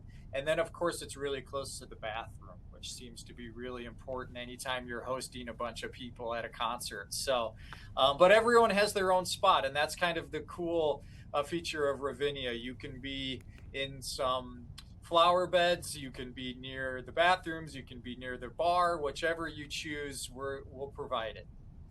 Looking ahead in the coming weeks, what are the shows that I think the best way to put it would be when the schedule came out, you had the most friends and families hitting you up for tickets? Yeah, after this weekend, it's Paul Simon for a double. The following weekend, after that, it's St. Vincent coming to us with the show, again with the Chicago Symphony. She spent a lot of time arranging her songs for orchestra, and it's got a lot of popularity. Those tickets are selling fast. But Chance the Rapper, Chicago's own, is coming in early August. Hugh Jackman the night after, as you mentioned earlier. And then late in August, we have a whole string of concerts with Kool and the Gang and Snoop Dogg and Rod Stewart and Alabama Shakes and Brandi Carlile. And those have been the shows where we've seen the most response. And the good news is there's still some ticket inventory available for those shows. So they're going fast, but go on ravinia.org and grab those tickets before they're gone. All right, I'm going to put you on the spot. Sunday, August 23rd, the Grease Sing-Along. I got to ask you, Eric, what role in Grease are you taking? Which role am I going to hear you singing the loudest? Yeah, that's a good question. I haven't quite decided yet. We both know you're a Danny. We both know it. Yeah, well, that's top of the list for sure, right?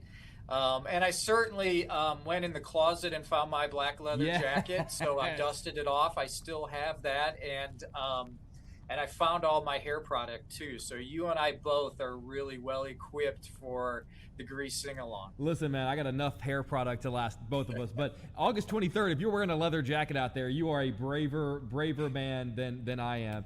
You mentioned Lizzo reaching out to you guys and asking to come out and perform there. What have been some of the cool reactions you've gotten after an artist wraps their set? I mean, I'd imagine that particularly if it's their first time playing out there, that they've got to just walk off that stage just feeling such a high. What do you ever get to hear any of the feedback from any of the artists?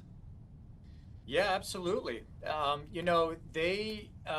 So much, as work goes into putting these concerts on, especially when they have a couple of extra layers to them. You're adding in an orchestra, or you're adding in a lot of video content. And so there's a lot of work that goes into it. And if it's a first time one of these projects, there's a lot of anxiety that goes into it. How's it gonna come out? But when it does hit on all cylinders, the artists are pretty jazzed up about that. And they come off the stage really excited, basking in the moment, and also talking about what can we do next. What's the next step in this process? What can we do in this relationship to do something different the next time we come to Ravinia? So it's an ongoing artistic process typically, but artists are really relieved and also super satisfied when they come off the stage. And I was looking at some of the timing of everything, and a lot of these shows, obviously, they might start at 8 o'clock, but you guys will open up the gates, I think, around 5. And would you recommend people, like, listen, if you want a good spot, the early bird gets the worm kind of thing. You got to get there and kind of, at least post up before your friends get there. Yeah, absolutely. If you want that lawn spot, you got to get here early for that. And so I encourage folks to come out early. However, in the last few years, we have created a reserved lawn area where you can buy those tickets in advance. Your spot is held for you, and then you can come whenever you want, and your spot is waiting for you. So a little bit of something for everyone, and what people want. Some folks actually don't want to carry their picnic basket to Ravinia. So we have restaurants on site. You can get anything from a pizza and a hamburger to some fine dining. And so we try and have a little bit of something for everyone that suits your wants and your needs. Fantastic. All right. One more time, let people know where they can find information, where they can find the schedule, where they can grab some tickets. And like I said, I'm going to put you on the spot. Is there one show that is as close to selling out as can be, but you're not quite there yet? And listen, if you don't get tickets today or tomorrow, you might be out of luck. Yeah, absolutely. That St. Vincent concert, Chance the Rapper, even Hugh Jackman, and Snoop Dogg at the end of the summer. There's a few tickets left for all of those, so I encourage you to get on and grab them at Ravinia.org is the place to go for Ravinia tickets. Eric, we always appreciate you joining us, man. Anytime we're talking, it means I know great things are happening in our areas. Thank you for taking the time. I appreciate you. Yeah, absolutely. Thanks for having me on. All right, you too, buddy. All right, just about 2:40, Chicago Live rolls on. We'll be right back.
Welcome back to 42 right now. We mentioned, as we've been saying, Fox 32, Fox Chicago, home of your World Cup coverage. Those are some dedicated fans passionately watching this quarterfinals game of the FIFA World Cup 2026. Spain, Belgium tied up 1-1. It's been a pretty interesting game right now. So I'm looking at this. They are having a good time. They are ready to go. Right now, they've got a live win probability based on just how things are going right now. And according to this website that I'm looking at, right now they're giving Spain 55% edge in this game, even though it's tied up 1-1. But the fans are out there. They're passionate. They're having a great time. And let me tell you, it's been a pretty epic World Cup. A lot of great matchups, a lot of controversy, a lot of people with opinions about a lot of things. But it's been one heck of a World Cup, and of course, we're very happy to have it right here on Fox Chicago. You know what else I'm happy that we have? I'll tell you. The answer is to my right. His name is Mark Strong. You know, speaking of passion, I know of no one that has more passion about life than this guy right here. My man. Legendary. Man, myth, legend. Mr. Mark Strong, how you doing, buddy? I love that good shirt. to see you. Yeah, well, thank you. It's a test pattern for the camera. They told me to bring it out here just to see if the equipment's working okay. You know, it's a great test pattern. Look, I'm breaking things all over the place. Well, see, that's why I'm here. Exactly right. Test failed. Listen, man, we were out there at a smokeout last night. We got a little rained on, but it wasn't anything to be too concerned about. What about the coming nights? A little rain comes down, kind of washes off some of the smoke and some of the sweat, the perspiration. Yeah, it's like having a free shower. I'm exactly all for that. right. Exactly right. There are a couple showers around today, but they're not by Chicago. They're well south of Interstate 80. Okay. And then you're going to wish for a shower coming up over the 7-day forecast because we have some temperatures that could be back up to around 95 degrees. I've got a 94 painted in there for Tuesday, but we're going to be in the low to mid 90s pretty much Monday, Tuesday, Wednesday, Thursday, Friday, all week long. It's going to be hot. It's humid. The dome is back, the heat dome. I got to be honest with you, man. I kind of want this. Well, you know, you have thin blood, so you know that makes sense. For some of us thicker people, sure, you know, thicker blood types. I mean, listen, it's we go through, you know, such harsh winters. It's true, and you know, darkness at 3:30 in the afternoon. You got me on the darkness part. I really like, you know, and during that, and I try to remember that, you know, summer is going to be hot, and not to get to a hot summer and then start complaining again. Right. I would rather have, let me ask you this. I'd rather it be 100 degrees than 0 degrees. Well, again, you're going to the extremes. Yeah. I'm going to take 78. No, you can't 79. choose. You got to pick one or the other. 0 or 100. Well, you know what? I probably would take 100. Although, you know, to me, in my mind, I'm a wuss when it comes to weather. I can just admit that. The irony of that is kind of amazing. No, because you know, above 100. Well, again, 100 degrees in the desert is different than 100 degrees in the Midwest. Sure. So yeah, again, we want to make sure we're not talking apples to oranges. 100 degrees in the desert is actually pretty pleasant. Yeah. Because you know your moisture wicks right off your skin. As they say, it's a dry heat. It's a dry heat, and that is true. You get here, it's 101, 102, and you got 1,000% humidity, and you just can't cool off. Yeah. At least when it's 0, you can put more layers of clothes on. Yeah, but I just feel like, I think my argument for the temperatures you just showed, and why I'm happy about them, is that there's more things to do in them. There's absolutely right, because when it's 0, you know, I had a friend. You're trying to escape it. When I used to work in Minnesota, I had a friend that grew up in International Falls, Minnesota. International Falls is right on the border of Canada. Okay. It's referred to as the nation's icebox because very often it's one of the coldest spots of the entire United States. And she always said that you never knew who the boys and girls were until springtime when they took their snowmobile suit off. Because everyone's, you know, you look like a burnt marshmallow. Just kind of, it's true. I mean, it's just. Yeah.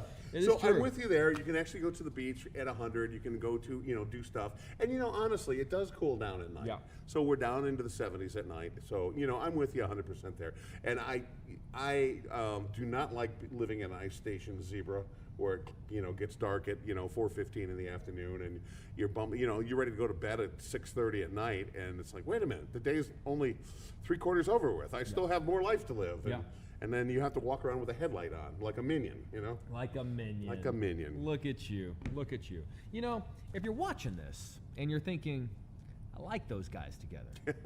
They have a good time together. They like each other. Like to spend more time with those guys. More time with them. Maybe between the hours of 7 and 9 a.m. on Saturday and Sunday. It's really a good way to start your weekend. It's a great honestly. way to start your weekend. Especially you might be out coffee and you're like, oh shoot, darn, I'm out of coffee. I'm gonna have to run to the Jewels. We got you. But you might hold off on that because we're probably almost as good as coffee.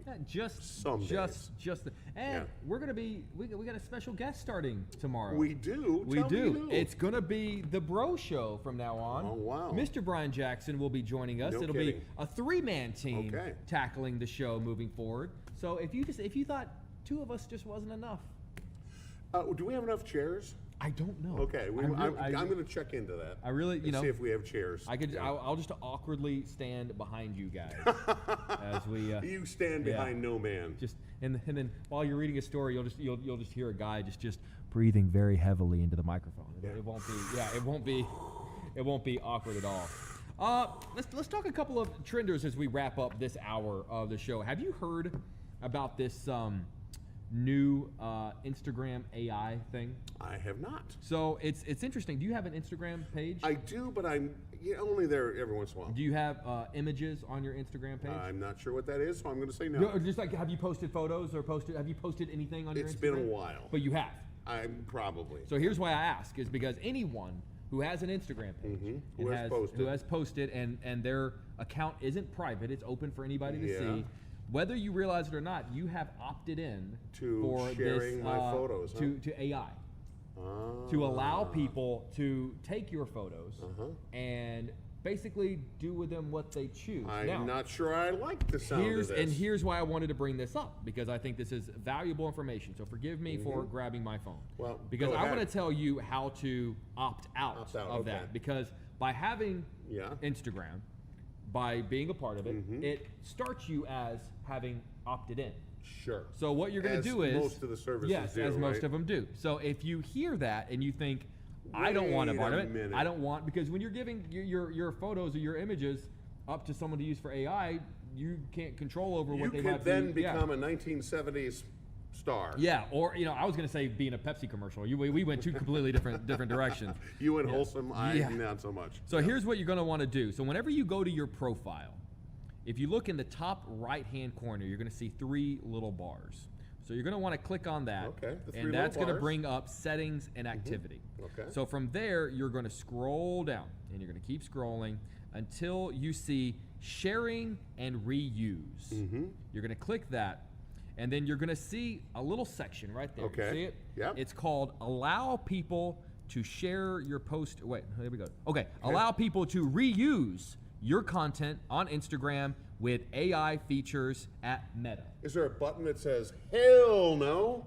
You can say that whenever you press it. Yeah. Now there's 2 different ones for both posts and reels. Okay. If you are looking to opt out, you should probably opt out of both of them. Right. So you just, right now, like I said, it has you opted in. Yeah. You just press that little button and then you opt out. So that's how you do it. If you hear that, if you think to yourself, listen, I don't really want my photos to be used or my images to be used through AI with Meta. It's not really something I'm particularly comfortable with. That's the best way to just go ahead and opt out. And I'll tell you what, if I was going too fast, let us know, reach out to us, and we'll write down the instructions for you so that you can opt out of that. I went ahead and did that. This is very interesting because when you snap a photograph with your camera, film, digital, whatever, that photograph is copyrighted to you. You are the copyright holder of that photo. Yeah. So it's interesting now, all of a sudden, just by sharing, we get rid of that right. That is our now copyrighted material because of AI.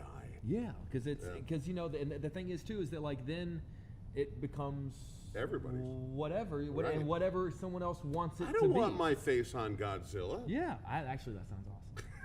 I give you permission for that.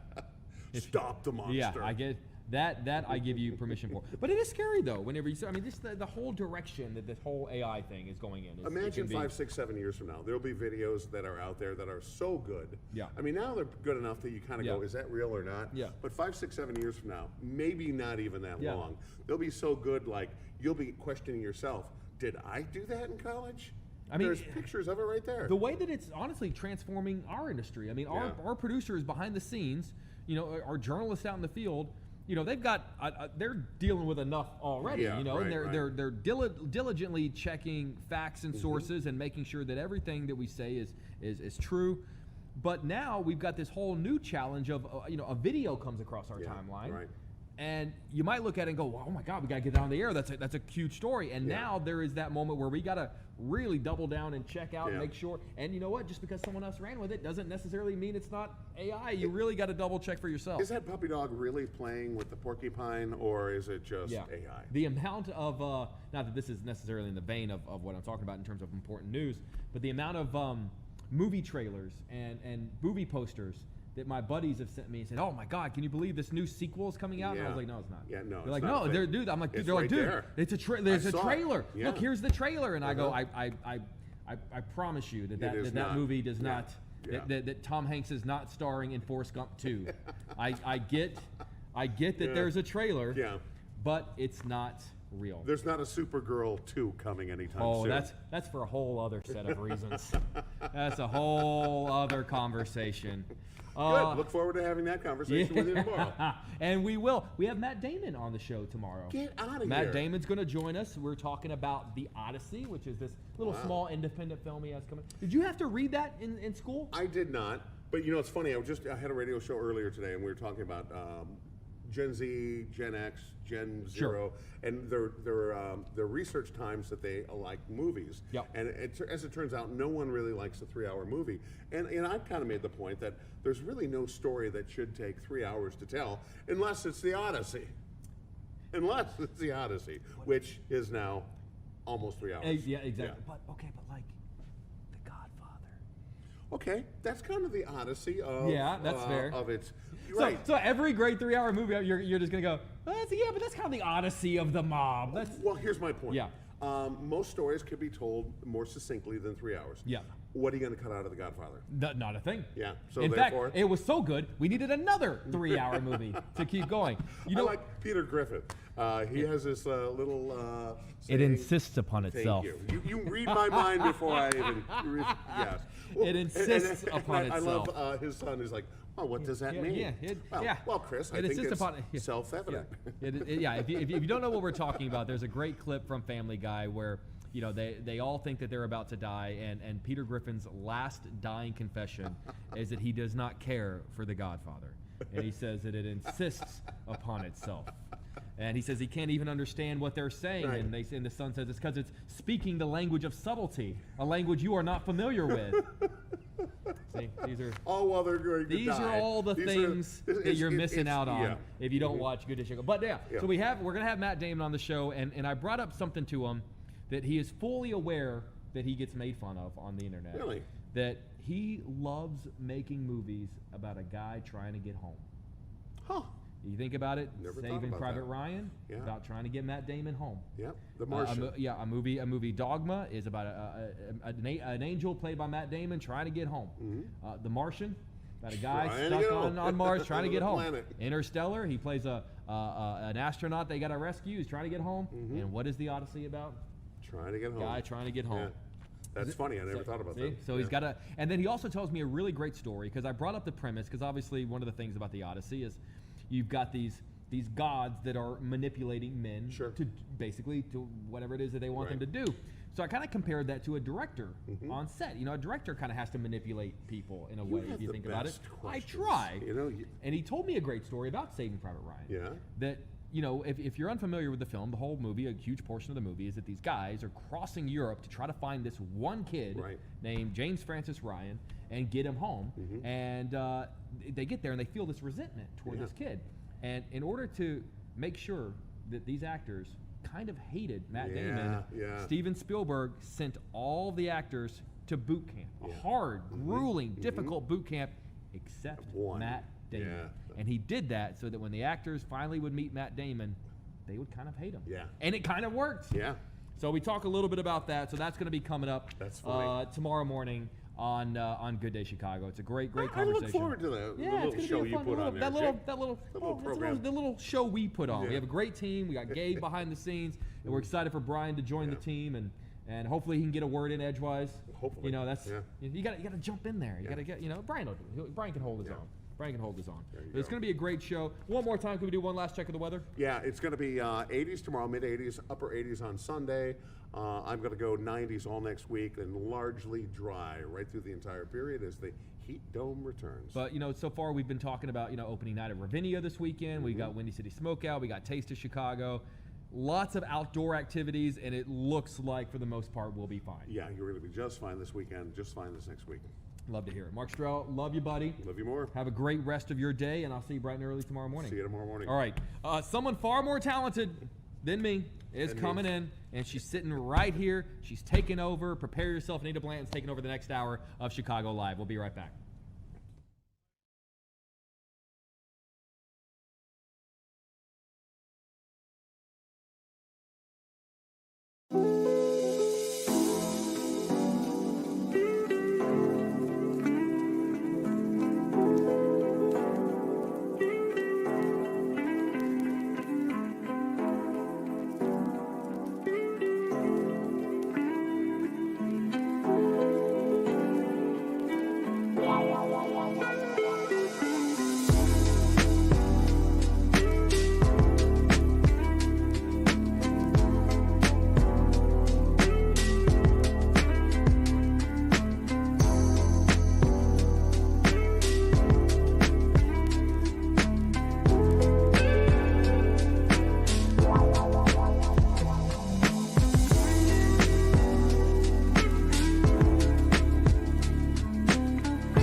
On the dot. Good afternoon, everyone, and thanks so much for being here with us in our 3 o'clock hour of Chicago Live. It's Friday. We have made it to the end of yet another work week. Thank goodness. All right, Jake and Mark were the life of the party. But listen, this 3 o'clock hour is jam-packed. I'm super excited about it. We've got some great guests coming up here. Let me just tell you about a few things that are headed your way. Miss Illinois.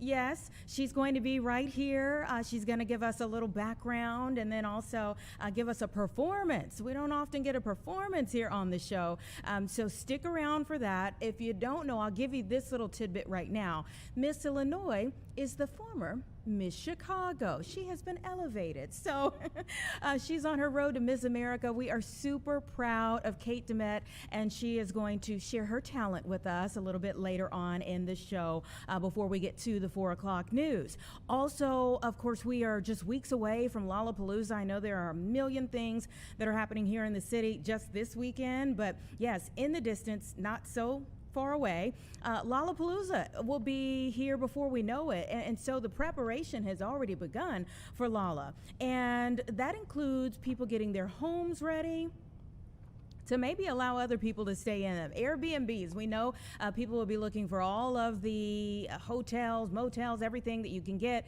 But of course, at some point in time, those get all locked up and then people are still looking for a place to stay. Airbnbs come into play for so many people. And so we're going to be speaking with Airbnb North America Director of Policy Strategy to let us know what they're expecting, what they're already seeing, and maybe a bit of how you can prepare or make sure you even get in on one of those, because those are sure to go fast as well. I absolutely love a partnership that's happening with Northwestern University to get more people jobs, kind of create this pipeline of talent. We know there are just so many people, talented people in our area who are looking for work.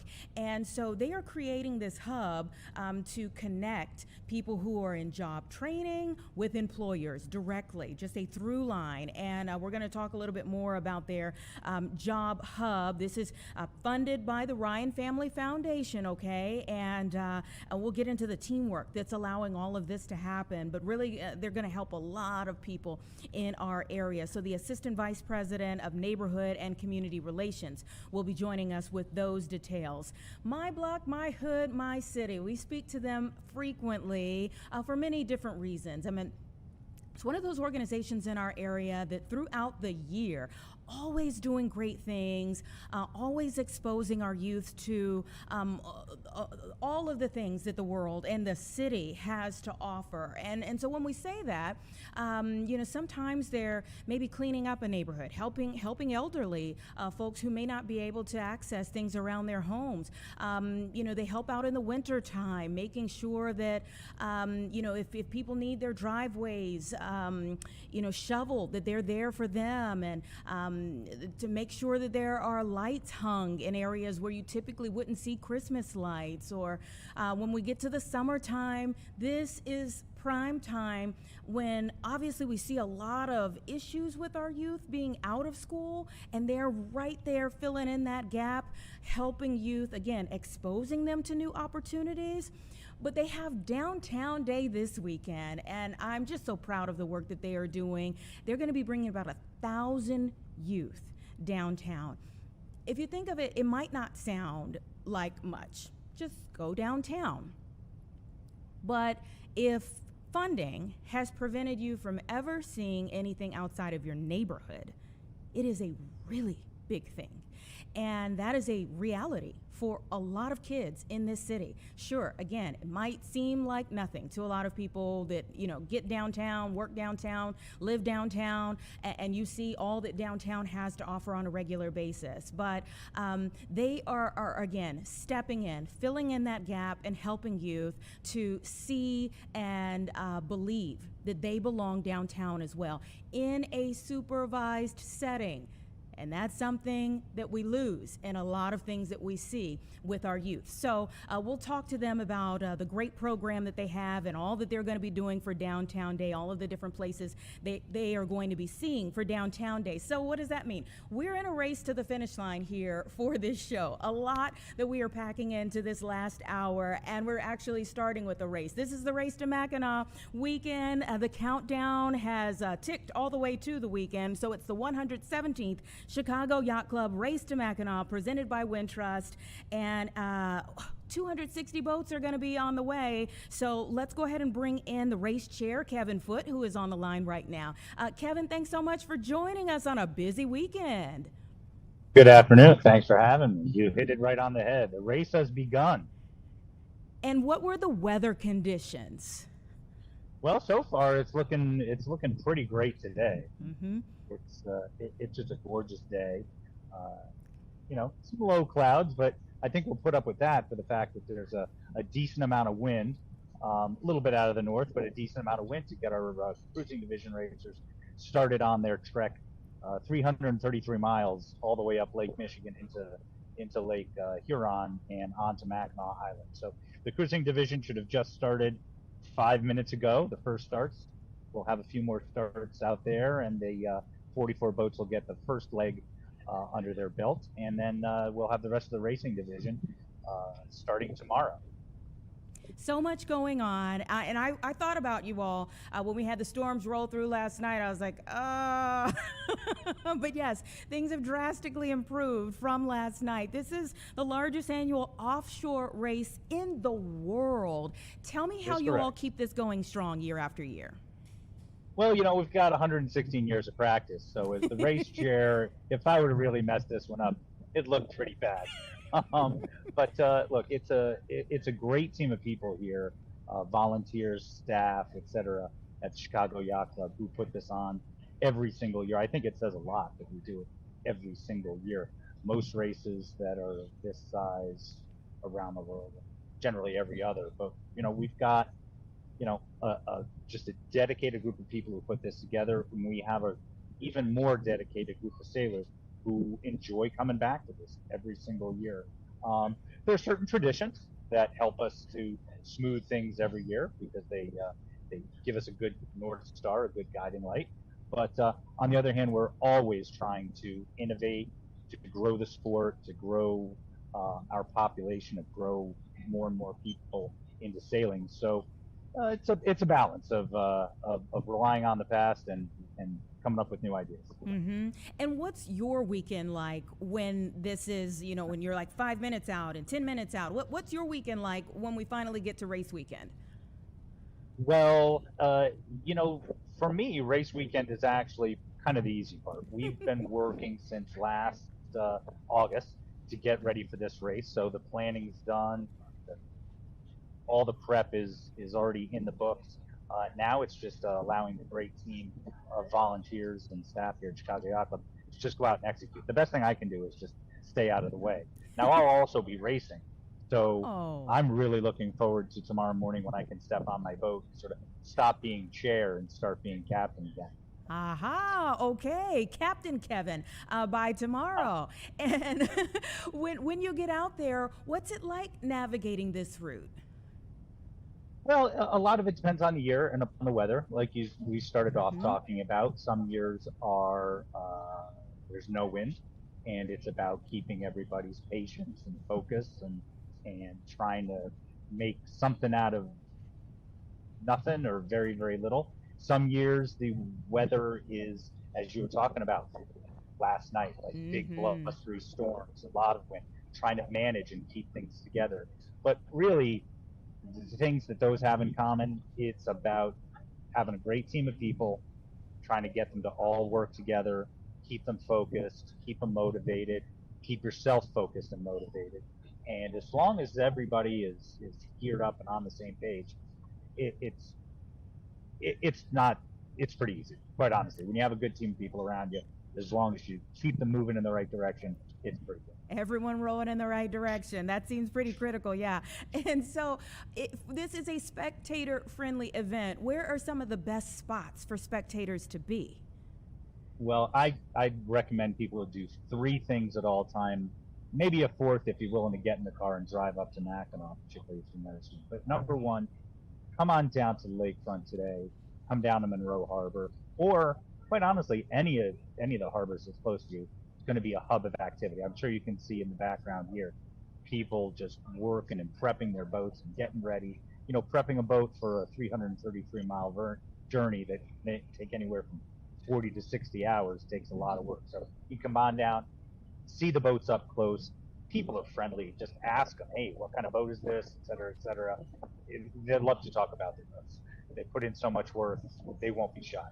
The second thing you can do is tomorrow, when the race starts, we'll be keeping the boats on their way up the lakefront. We'll keep them in close to the shore for a while to about Montrose Harbor, what we call the skyline mark up there. So you can come out to the lakefront anywhere on the north side. And, you're not going to see it up close like, your kid's soccer game, but you'll get a great view that there are boats out there, what's going on. You'll know that there's something going on. And the third thing I always point people to is go to the website, cycracetomackinac.com, and you'll see follow the race or follow the tracker.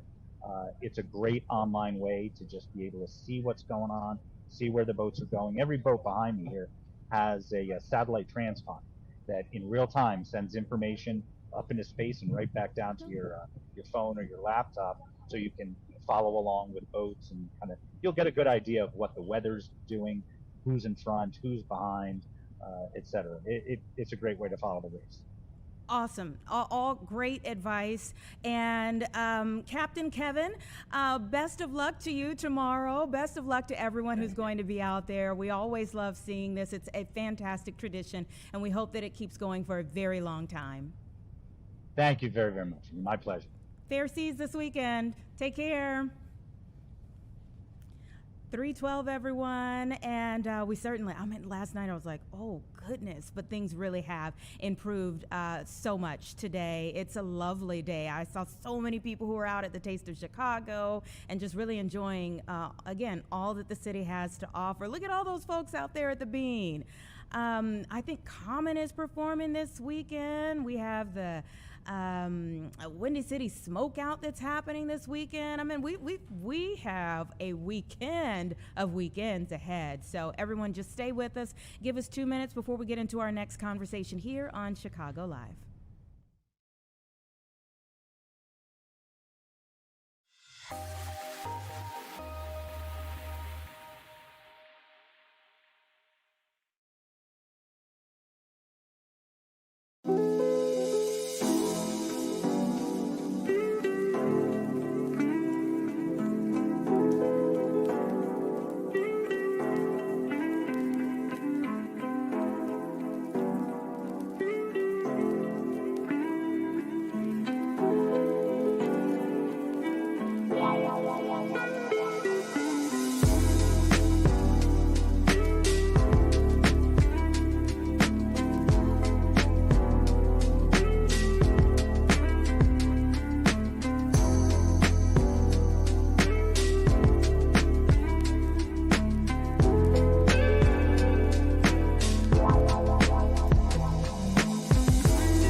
Welcome back, everyone. It's about 3:15 right now, and whatever your taste is of entertainment this weekend, there is really something for everyone in the city. I mentioned the fact we have the Chosen Few Picnic and Festival that's going on, the Windy City Smokeout, so many things. We were just talking about the Race to Mackinac. If you want to get a great sight on the water, and the Taste of Chicago. These are all great things for people to see and experience regardless of your age, but trusting that young people can be surrounded by fantastic adults who pour into them to see it all and make sure that their experience is tip-top, well, that's something very special. And My Block, My Hood, My City provides that each and every year for about 1,000 youth who come downtown for Downtown Day. And Brianna Matthews from My Block, My Hood, My City is with us right now. Thanks so much for being here. And of course, thanks for what you all do. Absolutely. Thanks for having us. Tell me about what you all will be exposing our youth to for Downtown Day this year. Yeah, so Downtown Day this year has the great pleasure of working with around 30 or so businesses to offer very unique and exciting experiences. Those experiences includes Wendella Boats, for the architect tours, Sea Dogs, Navy Pier Summer Skate. Broadway in Chicago is hosting a very unique workshop. And then we also have the Taste of Chicago offering a culinary demonstration for teens as well. So a lot of different things to do. And I'm super excited that our teens get to really enjoy it. You know what? I just think the world of it. And I'm going to say this. Make sure you email us. Give us the timeline so we can send a photographer over to make sure they catch up with you all so that, you know, we're showing this as it's in progress. But I love that we're giving everybody a preview of it. Tell everybody why you feel this is so important. Yeah, Downtown Day started after Jamal Cole realized that teens are being pushed out of downtown. And it's super ironic because there's been a systematic disinvestment in a lot of communities on the south and west sides. So my block, my hood, my city is doing its part with Downtown Day to do the exact opposite. We want our teens to have access and agency. We know that when they have access and when we open up our doors to really welcome them and have spaces for them, they rise to the occasion. So that's the reason why we started it, to remind youth how important they are and how these city spaces are created for them, and we want them to remember that. Yeah, I mean, they are tomorrow's leaders, but it does take adults who have their futures in mind to surround them with that positive energy too. Absolutely. You know what? We could not do this work without the youth organizations that we work with. We have about 40 or so organizations that are mobilizing teams downtown. Some groups are bringing as many as 200 and 300 kids. So yes, they are doing their part. And we know that it takes a village, right?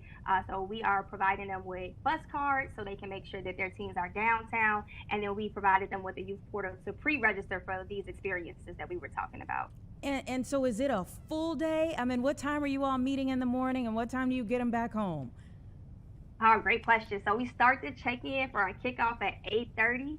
Our kickoff this year is at Harris Theater. So after everyone checks in, we'll be opening our program up at 9:30 a.m. Get them all excited, hyped up about the day. Remind them that we are invested in them. They are important to us. And then we send them out about 11 o'clock so they can start their first exploration experience at 11:30 a.m. Wow. You know, what are some of the testimonials that you get from young people who have done this before? They love the choice that they get throughout the day. That's their favorite part, that they get to be around downtown and feel like that they belong. They know places where to go, and they got some change in their pocket too, right? You can't go downtown without having some cash, right? So they have $50 to spend before they head out. So they really, really enjoy that they have choices and they get a chance to be themselves and just explore. Mm-hmm.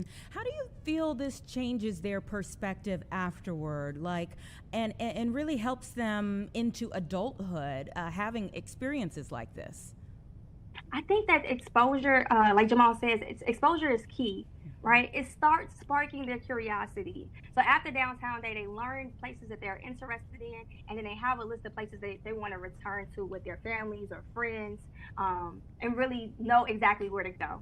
Mm-hmm. And I think that, you know, what you all do, and this is why I say I want to make sure that you send us the planner. I don't want you to say it all on here, but send us the planner, because I think it's also a part of changing the narrative. You know, I mean, we need to see these types of positive interactions with our youth, versus the video that we have when we do have unsupervised, unsanctioned gatherings that sometimes go awry. It's important for us to see this side too.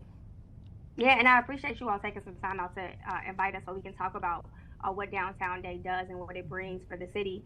I think that the narrative around Downtown Day should be that teens are worth investing in, and they are contributors and they are partners within our city. So when we give them $50 gift cards, we're creating youth spending power. They have $50,000 in youth spending power for the day. They are contributing to the city's economic vitality. And when we start looking at our kids as that and from a strengths-based perspective, we start learning the different things that they can do for our city. Mm-hmm. So I really do appreciate you all shedding light on Downtown Day. Oh, and absolutely. It's a part of our job to be able to shed light on these things as well.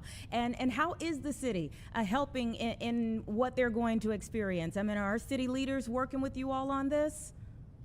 Yeah, we're so privileged and so grateful that two of our older people were able to submit videos, and they'll be featured in our kickoff to really show teens that they are invited and they are welcome and they belong downtown. Mm-hmm. I just think the world of it again, and thank you so much for taking time out of your day. Let's say someone is just hearing about this, and their heart is where my heart is, and that's in really supporting this effort that you all have going and have been for many years now. What can people do to help you all? Absolutely. Head to our website at fortmontblock.org. That is the platform that you can go and connect with us, whether you want to volunteer, donate, some kids that want to be a part of the Downtown Day. That starts right on our website. Mm-hmm.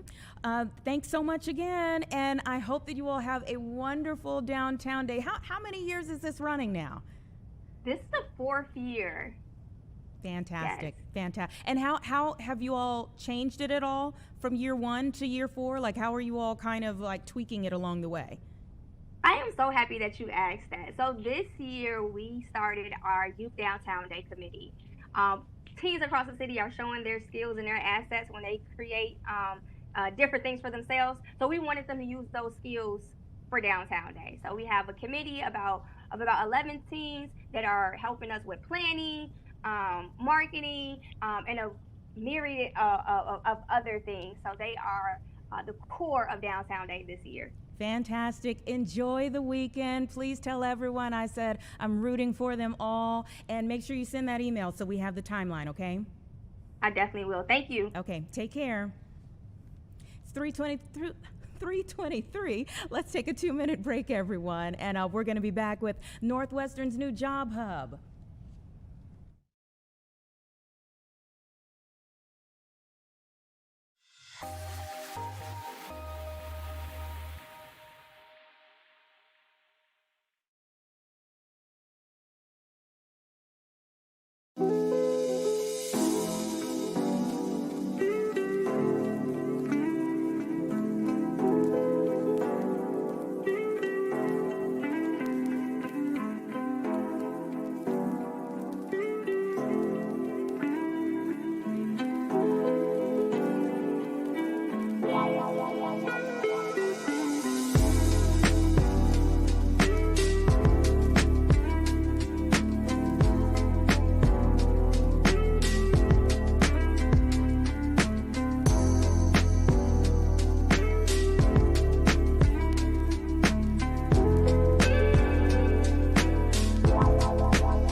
3:25 right now, and we're headed out to Evanston, more specifically Northwestern University, because they have a great product from a lot of teamwork that's happening out there to help so many people in our area who may be in the need of a new job. In fact, working toward a new job. And so let's go ahead and bring in Dave Davis, the Assistant Vice President of Neighborhood and Community Relations, to talk more about this new Northwestern Job Hub. Thank you so much for your time.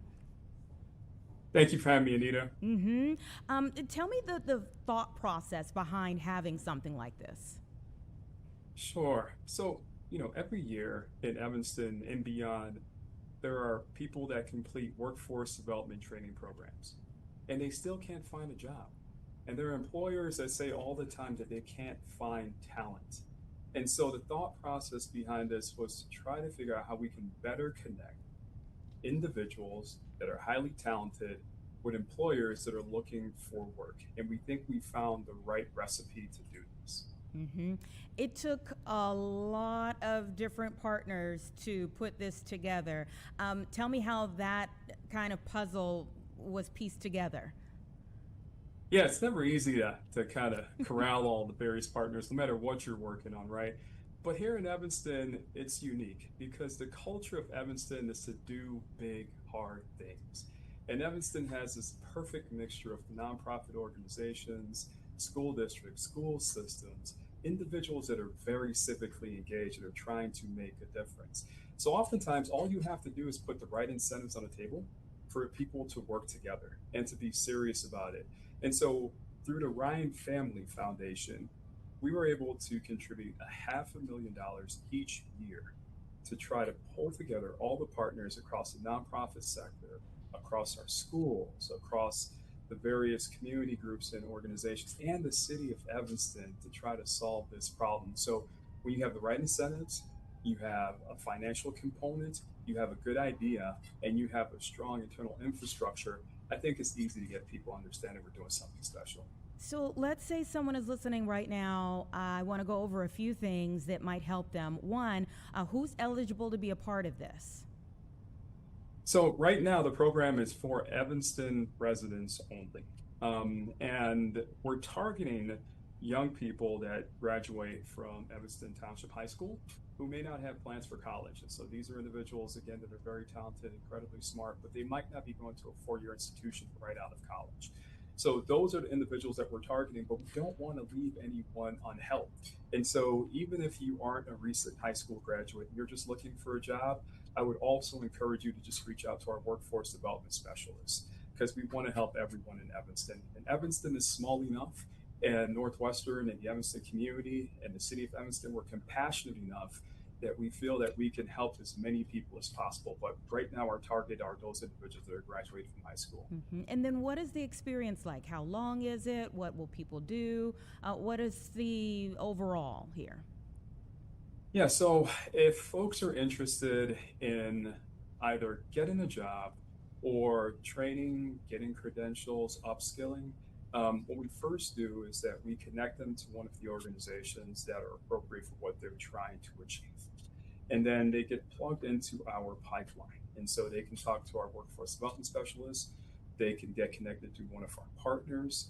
And again, if we determine that they need specific skills, if they need specific credentials, we'll connect them to the right institution, educational institution, nonprofit, or workforce training group. If we determine they need, for example, resources or wraparound services, we also have those included as part of this program.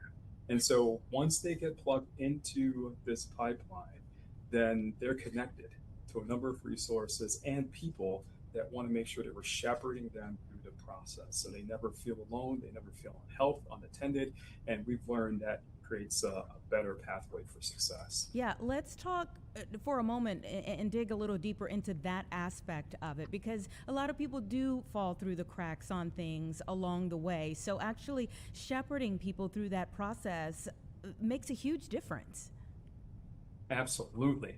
It's complicated, right? You often get folks that are looking for a job or they're looking to upskill, and they're unfamiliar with the different systems and they're unfamiliar with different organizations and nonprofits. And sometimes there's a level of intimidation. And unfortunately, there might even be a level of shame that they have to go ask for help. And so if they see someone, particularly from their community, that they find, is trustworthy, that listens, that can clearly explain what opportunities are in front of them and help them design a plan for success, we've learned that tends to work out much better. Mm-hmm. And so is this a pilot program, or is it around for good now? It is. So this program is a pilot because it's so new. And pilot is kind of cliche and generic. It just simply means that we want to get it right, and so we're going to test it out. We're going to make sure that this system truly works. And if it doesn't, we're going to fix it, right? And so we want to design an iterative process. It's going to be around, the funding, at least from the Ryan Family Foundation, will be around for 15 years. Wow. And so the family has committed to Evanston and the Evanston people for 15 years. But for the first 3 years, we're going to try this system, which is new. And also, I just want to mention that this system is actually powered by a data platform called Steamy. And that's the infrastructure that's going to really connect the employers and employees and the nonprofits all working together more seamlessly and effectively. And we're going to pilot that for the next 3 years, figure out how we can improve this system and get it out there to the public.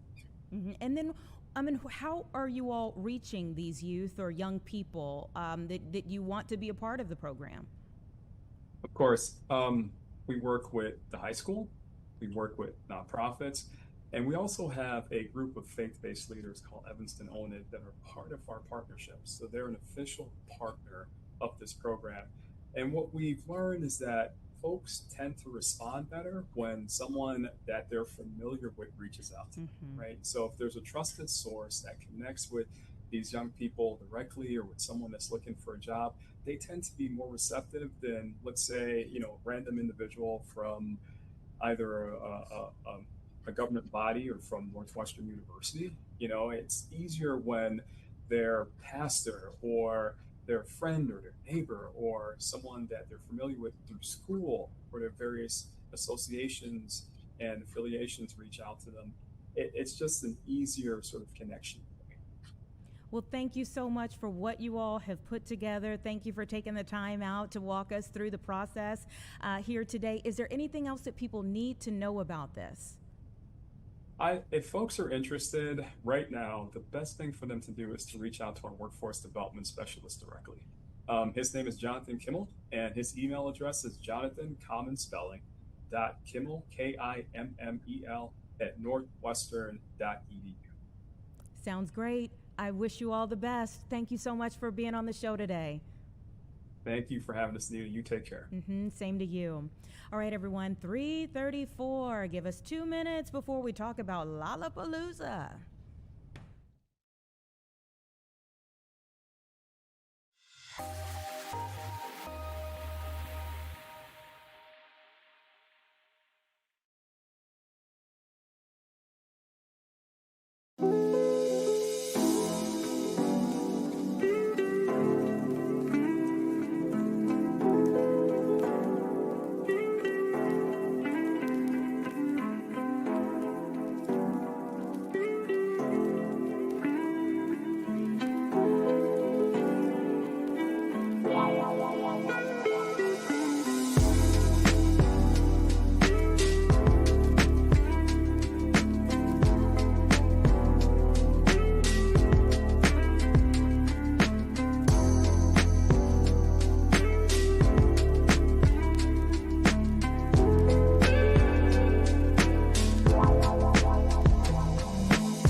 6 right now, and it will not be long before our streets and parks will be flooded with people, all for the love of music. And by the way, also our hotels and motels and Airbnbs too, as people need somewhere to stay during that wonderful time period each year.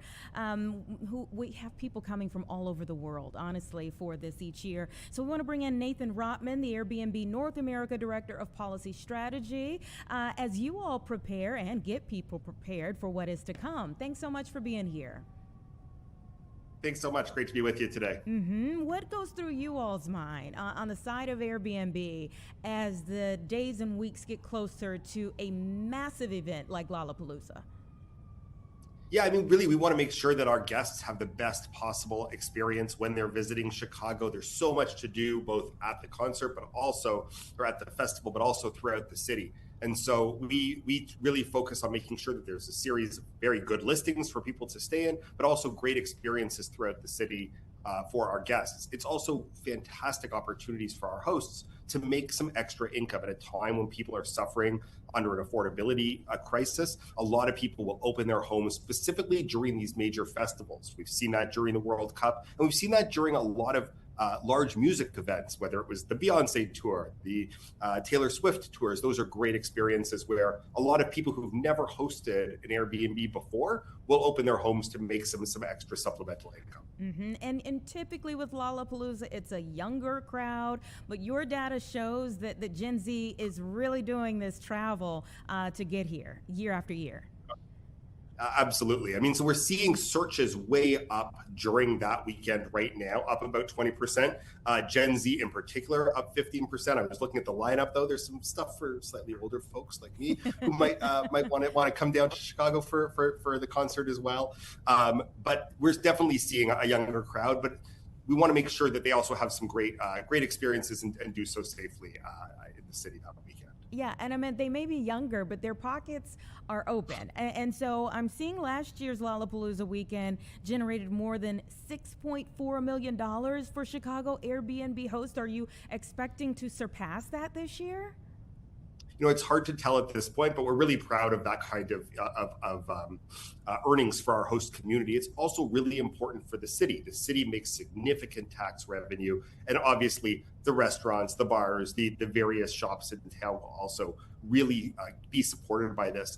70% of of the city is served by areas that have Airbnbs but not hotels as well, and so it really distributes tourism beyond just the core downtown hub there.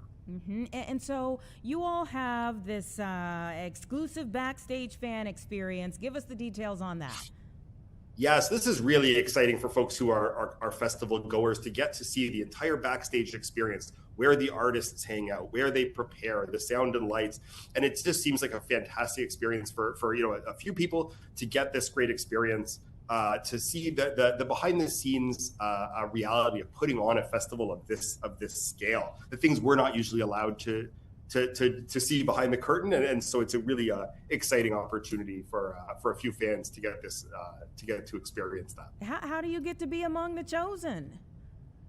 So it'll be available online. We can make sure that your viewers have the link there. But if you go to Airbnb, you'll find that experience under experiences, along with many other experiences throughout the city of Chicago. People are visiting over the course of the festival weekend. Well, it's always a wonderful weekend, and let's just say someone is trying to get their home ready for the Airbnb experience as a host. Give maybe some tips before I let you go. What are some best practices that people should know? I mean, certainly our hosts are very experienced at doing this, but we'd encourage folks to actually check out online. We have a few tools for people who've never done this before, including asking for a co-host to give them advice on how to do this specifically, what kind of towels, how to get their home specifically ready for this for guests, and how to set up for their first time, because it can be intimidating. And so we actually have experienced hosts who will give people some feedback on pricing, on getting their home ready, on ensuring that it's the best possible experience for them and for their guests. Oh, that is awesome. Okay. Thank you so much for coming on the show. We appreciate it. Great. Thanks so much. All right. Take care. All right, everyone, 3:41, and Miss Illinois has entered the room. So give us 2 minutes. We're going to bring her in, chat with her a bit before we hear some wonderful music.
She is Miss Illinois. That was beautiful.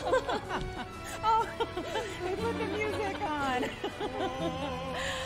We have Kate DeMette, the newly crowned Miss Illinois here. Isn't she beautiful? And she's really phenomenal from the inside out. Kate, welcome to Chicago Live. Thank you. I'm so excited to be here. Thank you for having me.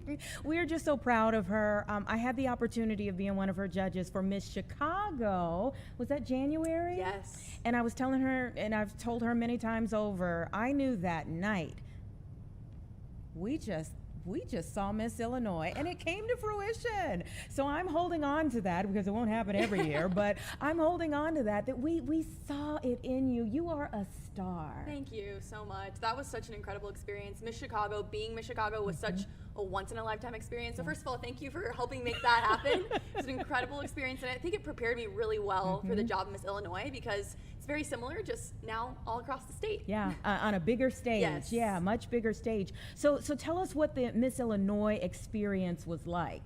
It was great. I have been a part of the Miss America opportunity since I was 16 years old. I have grown so much. I always say it's the best personal growth workshop to exist. It really teaches you to figure out who you are, what you're passionate about, and then it gives you a platform to go out and make a difference. And I always love the women. That's why I do it. And I think I'm always so inspired by all the other title holders. There were 29 other Miss contestants. And so I think during the week, you never know what can happen. Yeah. I was just grateful for that opportunity and grateful that now I'm here as Miss Illinois. You never know what could happen, but I was like stalking her social media during that week, and I'm like, okay, I think this is going in the direction I think we thought in January. You were like collecting all of the Infinity Stones. I was, yeah, which is, you truly never know what can happen. I was so grateful I had the opportunity to win preliminary talent, evening gown, and then overall interview. And again, there are so many incredible women. So while I was so grateful for that, that doesn't always mean that still ends up in you becoming Miss Illinois. So I'm grateful it worked out, but I'm so excited for the year ahead and also to help mentor the next, hopefully, Miss Illinois in that class as well. Yeah. All right. So give people a little background as to why you would win the interview. Yeah, so we have a 10-minute interview, and they can ask you anything. But one of the things I really wanted to highlight in that is that I feel that my purpose as Miss Chicago, Miss Illinois, hopefully Miss America, is I'm an opportunity creator. I would not be the person I am today without the doors that were open for me, the opportunities that were created for me by other people. And I see it as my responsibility to create those same opportunities for others. A big part of my work is prioritizing access to the arts. And when I was 13, I co-founded a 501c3 nonprofit called Notable Measures that raises funds for youth music education programs all over the country. And in the last 10 years, we've been able to raise over $90,000 and provide over 180 grants to schools and music programs nationwide. So I'm excited to hopefully be able to continue to advocate for that on the national stage. Kate, why is that so important right now? I mean, we see funding squeezes all the time. Talk a little bit about why that is important, what you're doing. Well, arts are always the first to be cut when there are budget shortages. And a lot of times that's because it's not directly tested on standardized test scores. And what we see, especially in Illinois, is that around 70% of students do not have access to quality arts education. And so as Miss Illinois, my priority is working with state leaders and lawmakers, superintendents, teachers all across the state to continue to prioritize that, because what music does is it increases it better standardized test scores. It increases your sense of self. It helps you become a better person. And for me, it's taught me how to be a leader. And so she is phenomenal on the violin. Give us a bit of your story in terms of when you started and some of your highlights along the way. Because I mean, sometimes she's posting pictures and I'm like, oh, you go, girl. Some of the people you've been able to link up with. So I've played the violin since I was 3 years old. I cannot imagine my life without music. I grew up very shy and introverted, but music was always an outlet for me to express myself. I love the quote, when words fail, music speaks. I think that is so incredibly true. I was a part of youth orchestra for 8 years, and with that I had the incredible opportunity to go perform at Carnegie Hall. And then this past July, I had the opportunity to perform with the band Lord Huron for the first 3 shows of their Cosmic Selector tour, which was pretty special. But I think for me, the most special moments are really when I get to share that with others, whether that's my peers. I was also a violin teacher growing up, and music just, it connects all of us. It's a huge connector, and I think it affects everyone in different ways. So your work here in the city of Chicago, what's that looked like in your time as Miss Chicago moving toward Miss Illinois? I was able to partner with some incredible organizations, the Chicago Symphony Orchestra. Notable Measures was able to provide a tuition scholarship to a Chicago Youth Symphony Orchestra cellist for a summer intensive. We worked with Lurie Children's Hospital, Special Olympics of Illinois. I'm actually running my 3rd marathon this fall, the Chicago Marathon, and I'm running it for Best Buddies, so I'm excited as Miss Illinois to continue to stay involved with them. And especially as Miss Illinois, just have a larger platform to continue to build those partnerships, impact as many people across the state and country, because for me, that is what fills my cup. I mean, this is why she won interview right here. So your road to Miss America has begun now. What is the preparation like for that stage? So a lot of what I've already been doing as Miss Chicago and Miss Illinois, I think a big part of that is figuring out what you're passionate about, what your legacy is going to be as Miss America, what the impact that you're going to make. And for me, that looks like doing the job of Miss Illinois, continuing to work with the partners that I've built in Chicago and across the state, continuing to get into schools, continuing to make the most of my time. Now I guess we have only a month until Miss America, which is crazy, but it's all about going in there, knowing who you are and the impact that you want to make. And for me, that is impacting as many students, teachers, and people across the country. And so when is Miss America? It is, I believe, Labor Day weekend. Yes, it is coming up fast. Labor Day weekend. How can people support you? You can watch it online. The finals night will be streamed free on YouTube, so definitely tune in and watch that. And also you'll get to see the incredible other 51 women, both on the Miss and Teen side, which is incredible. And the biggest part that I love about that is that people come from all over the country, so many different passions, background, life experiences. And I hope that if you get to watch that, you feel inspired. All right, we are already inspired, but you've got to hear her actually play the violin. Give us 2 minutes. We're going to bring in a little bit of music into our program to end the week.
ladies and gentlemen, Miss Illinois, Kate DeMette, and tell us what you're going to be performing for us today. I will be playing a classical piece called Chartis by Vittorio Monti. Take it away.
Illinois, Kate DeMette. She is amazing. Give us 2 minutes, everyone. We'll be back to close out the show.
Welcome back, everyone. What a fun show we have had today. Phenomenal talent from Miss Illinois. We're rooting for her to become the next Miss America, and we'll be able to see her all along the journey, going up until Labor Day weekend. Remember to tune in so that you can see her go for the next crown, all right? Now, let me tell you a little bit about what's to come in the next couple of hours here with our evening newscast. We have the 4 and the 5 o'clock quickly coming up here. We have about a minute left with you right now. So obviously, we've talked a lot about the FIFA World Cup. It's on our air right now. We are the host station, Fox Chicago, for the FIFA World Cup. Look at all those folks watching very closely as Spain takes on Belgium, and Spain is up 2-1 right now. So we'll have to see. I mean, not much time left. They did get a little added time just now, but not much time left in this match, and right now Spain is up. Look at the folks cheering there. I mean, it's been